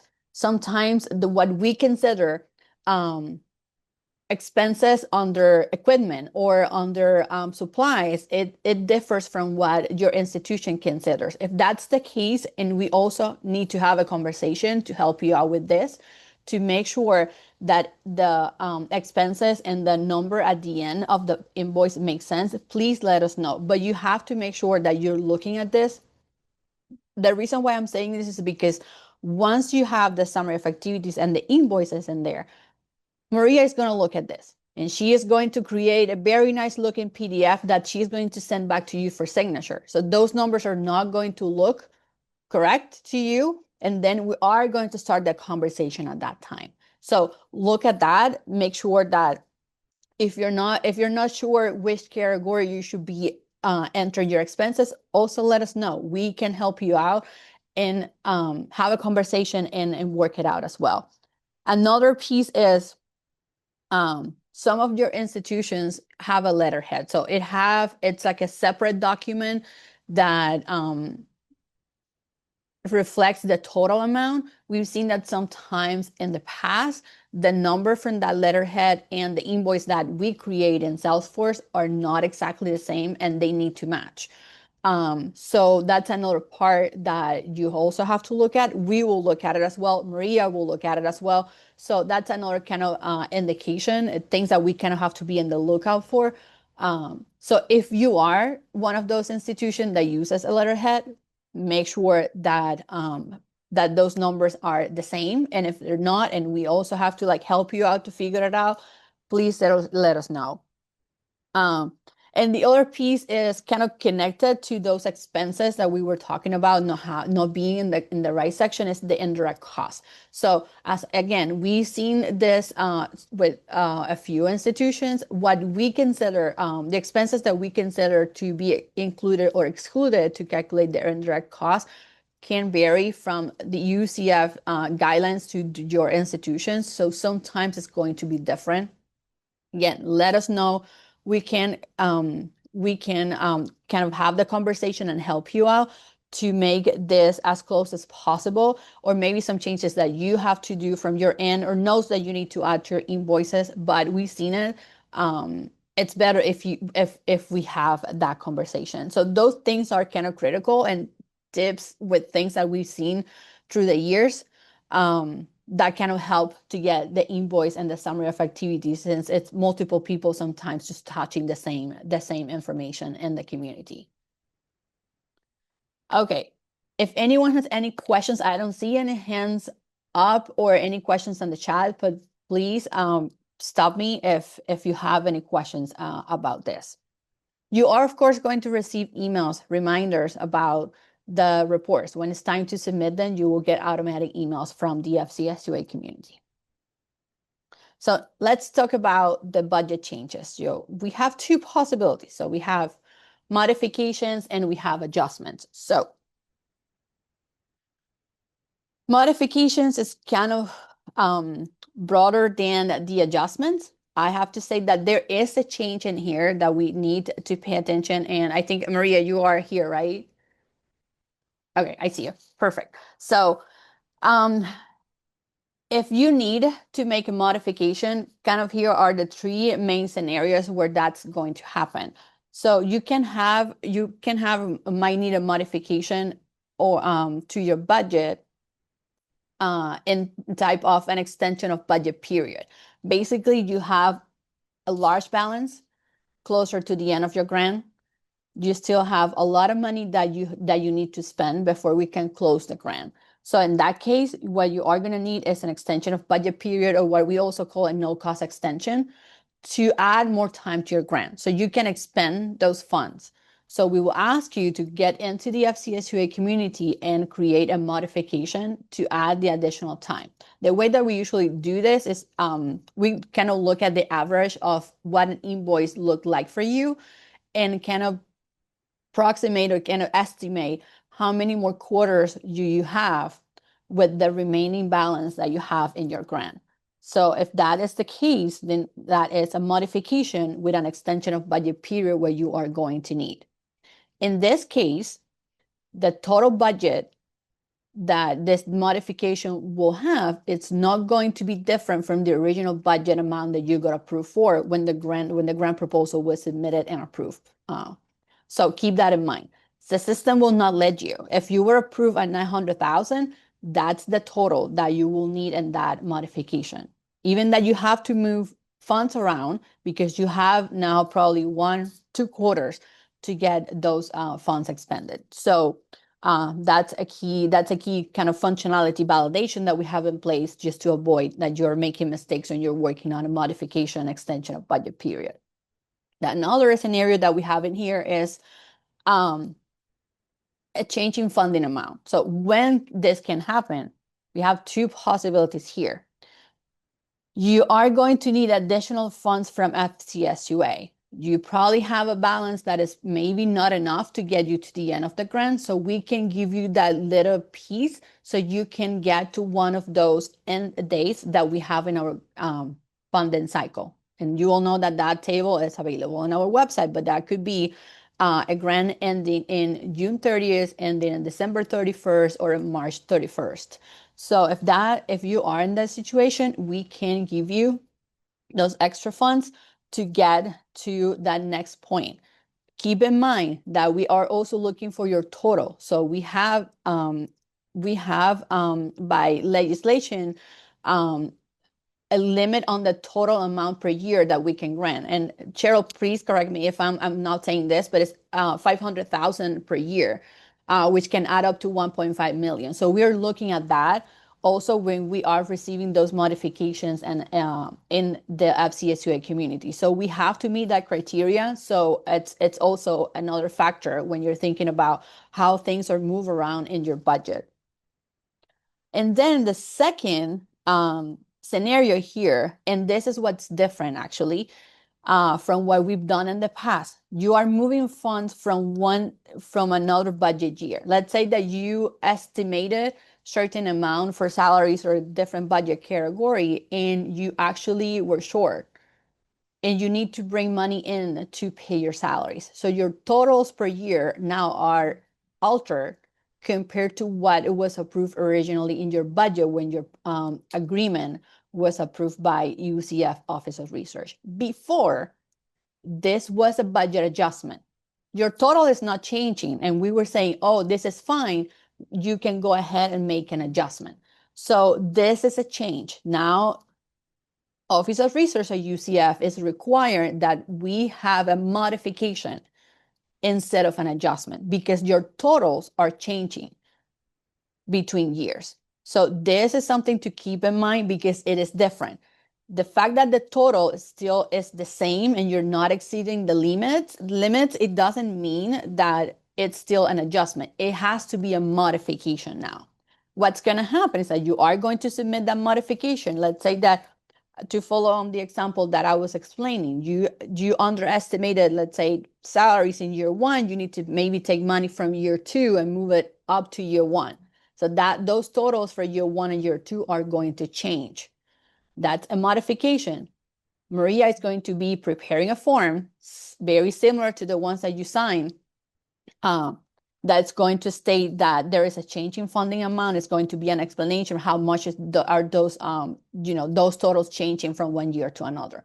Before, it kind of stayed within the center. We look at that as an adjustment. Now, based on the requirements, it has to be a modification. So it has to be, that form has to be prepared and has to be signed by the institution as well. Any questions about that?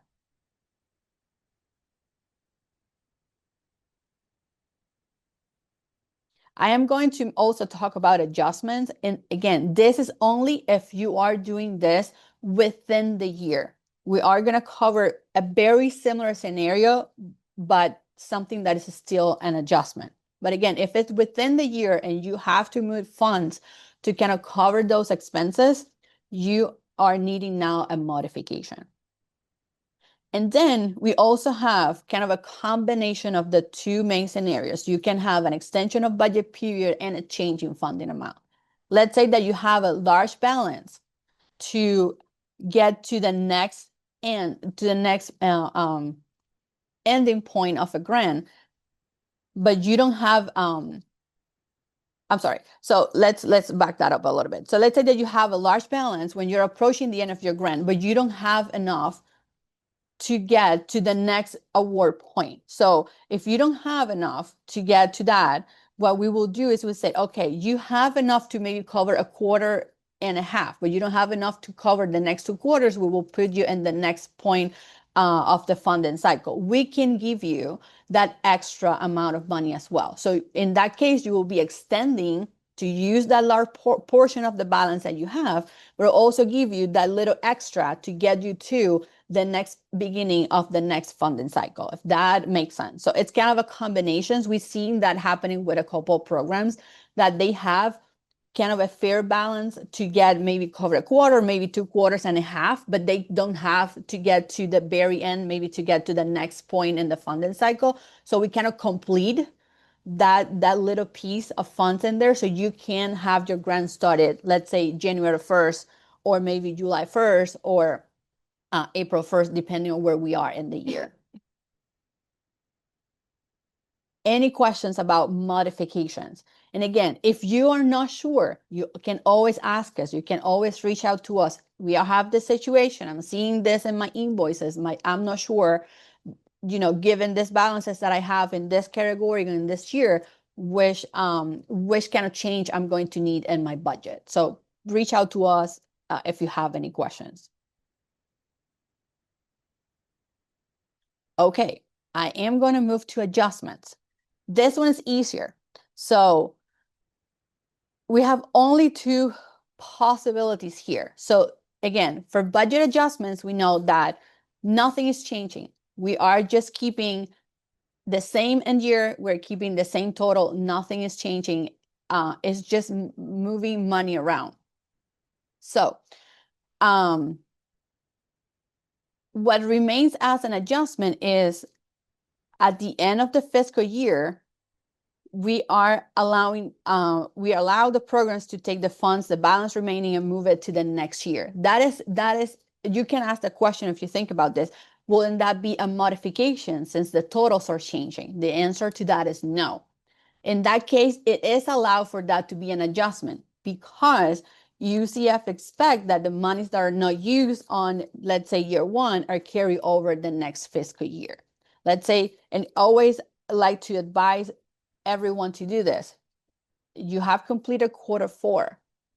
You should look at your balances at the time and see if you have anything left in any of the categories and make the adjustment. And that way you are moving the money to the next fiscal year.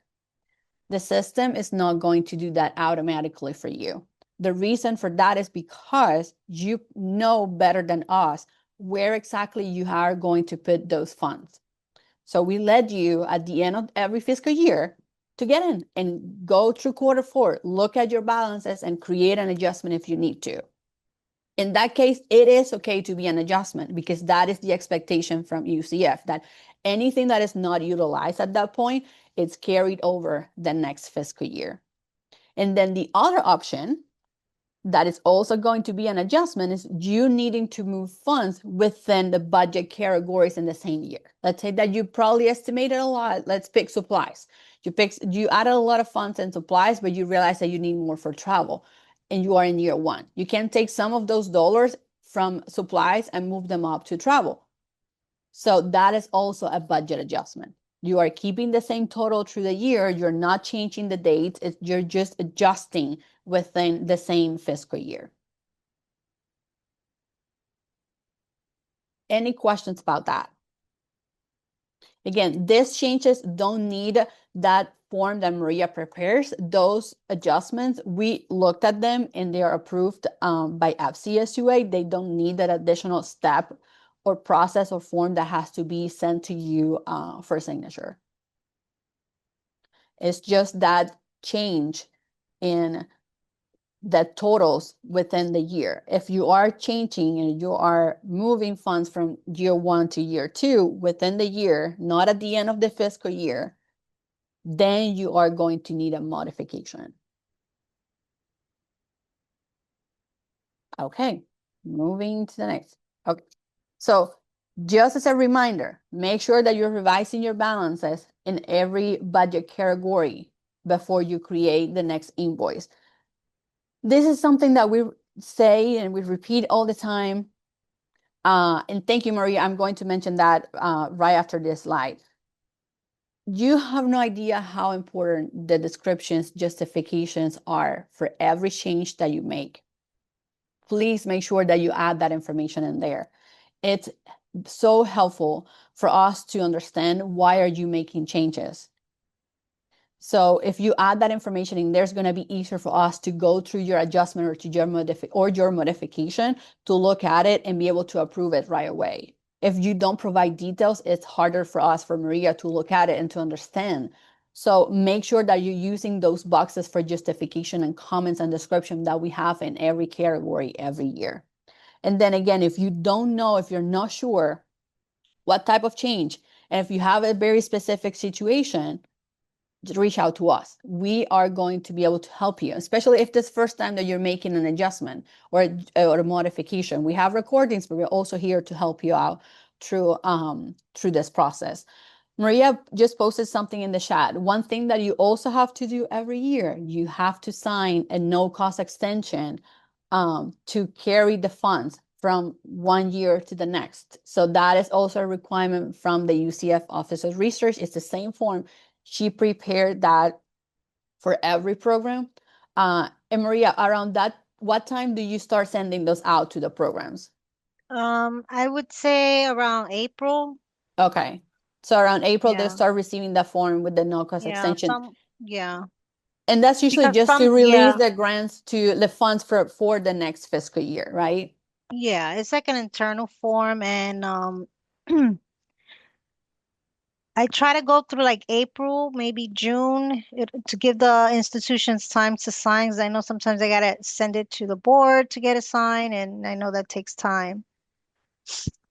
Okay, and there's nothing that you have to do in the FCSUA community for this. This is just an additional form step that Maria has to complete, the Office of Research needs, so the funds can be available for the programs with an active grant the next fiscal year. That is correct. Okay. Let's see. A question. Is there a limit, and is there any limit on how much you can adjust? For example, can I move 25,000 from personnel to equipment, travels, or supplies?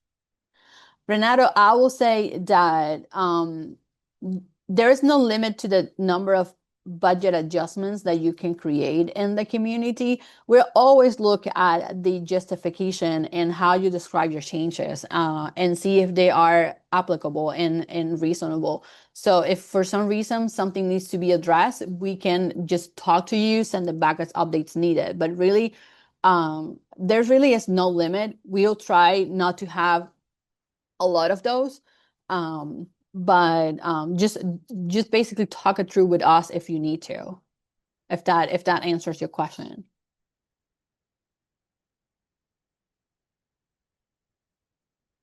Kelly, what you're saying about prompt up to the no-cost extension, could you expand on that? Is the one you're referring to, the one that Maria needs to send out every year? Yeah, she'll send that to us. We don't need to remember to do that in April every year. No, she will send it. And again, there's nothing to do in the FCSUA community about this special no-cost extension. This is just something, kind of paperwork that needs to exist every year for UCF Office of Research to kind of release the funds for the next fiscal year.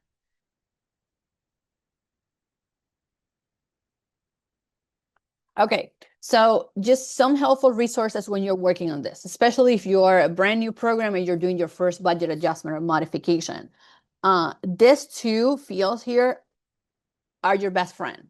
This is going to tell you where are you at with expenses for every category every year that you're looking at. So you are going to know this is how much I have spent so far if I'm in year 2. And it's going to do the same for every year of your budget. And it's also going to tell you your balances. If you have money left at the end of Q1, Q2, it doesn't matter. It is going to be automatically calculated in there. So I will say this is where you first have to look at. And then look at this down here. How should a modification and adjustment look after submitting the final quarter of the year? So think about this. You're done for the year. You should not have any balance in personnel.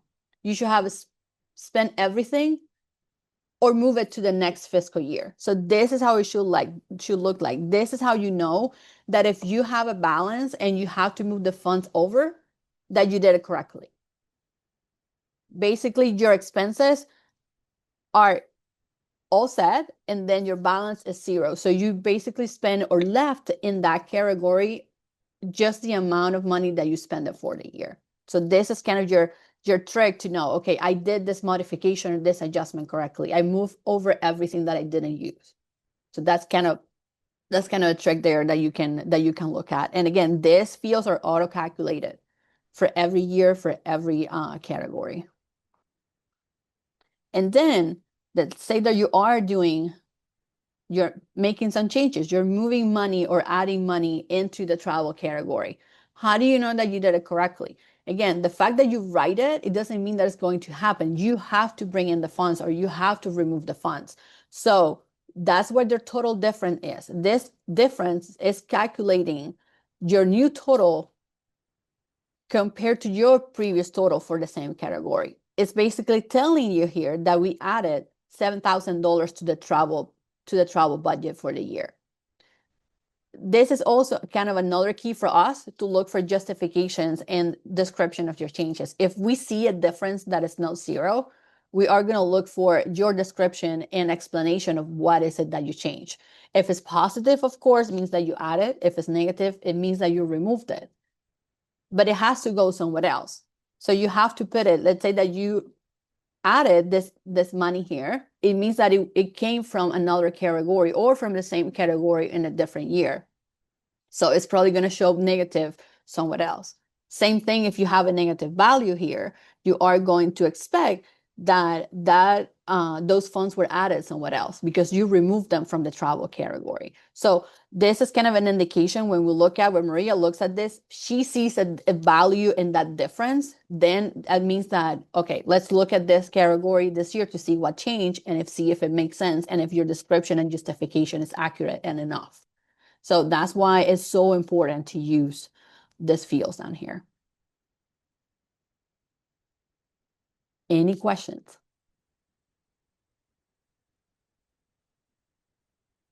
So this is a very helpful resource. I try to put it out here all the time. You don't have to remember the link. When you log into the FCSUA community, the link is right next to your avatar, right up on the right top corner next to your name. That blue link there takes you to the FCSUA knowledge base or help center. It has articles in a Q&A format for every possible question that you can think of. And if you cannot find it, please you let us know because we will add it.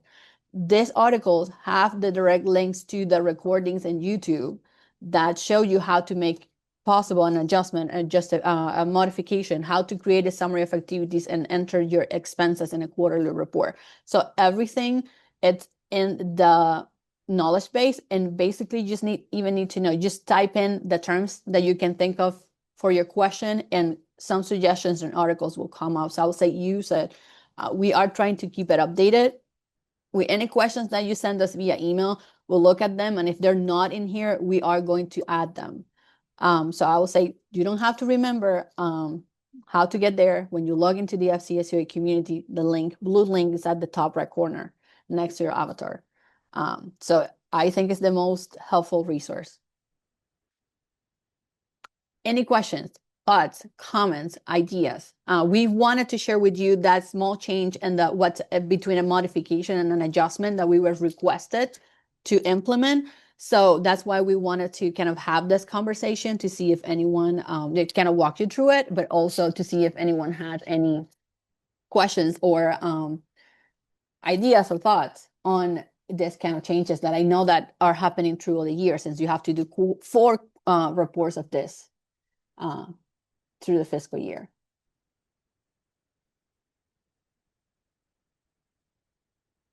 No questions.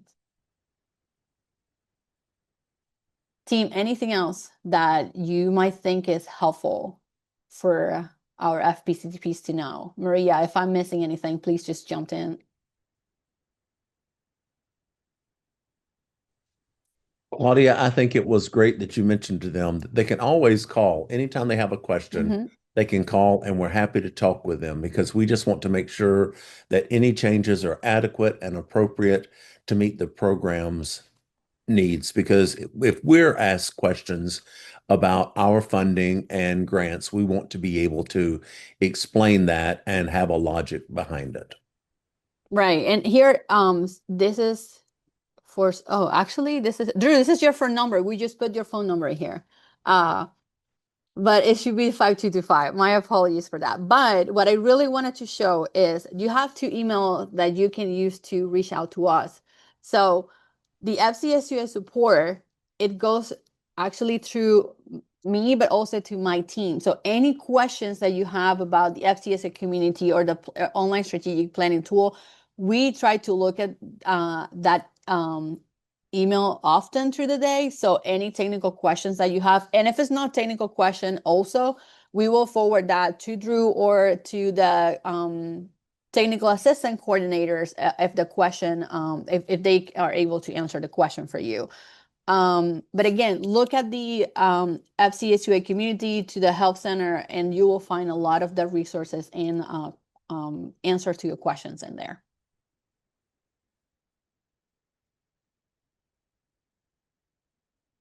Maria is sharing that she will recommend for an adjustment to include enough justification in the summary, or it can be sent back. Yes, that's kind of an extension of what we're talking about. The more information you can provide, less questions we have to ask, and less back and forth between those updates needed and submitted that we see all the time through the FCSUA community. So as much detail as you can add, that's better. And one thing that we love is when you actually put in, I'm moving this exact amount from this category to this category. I'm adding this exact amount in here. So you can track category by category the exact amount that you moved, and it actually matches that total difference field that we just showed you. So as much detail as you can add, perfect.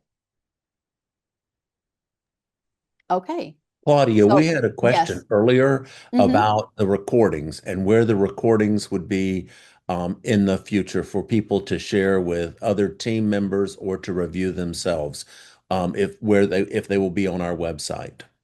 Yes, so we will have the recordings in Whova, and we will link the MidYear website in our website. Basically, it will be a link where you can find all the resources in one place, like we usually do with the PEPI as well. So once we're done, we will move that in our events and news page. That's where you will be able to find all this information. You also will be able to find that directly in our YouTube channel if you are subscribed to our YouTube channel. And I will say, if you're not, I would recommend that you do, because any new video that Drexler edits and posts, then you'll get a notification that a new resource is available.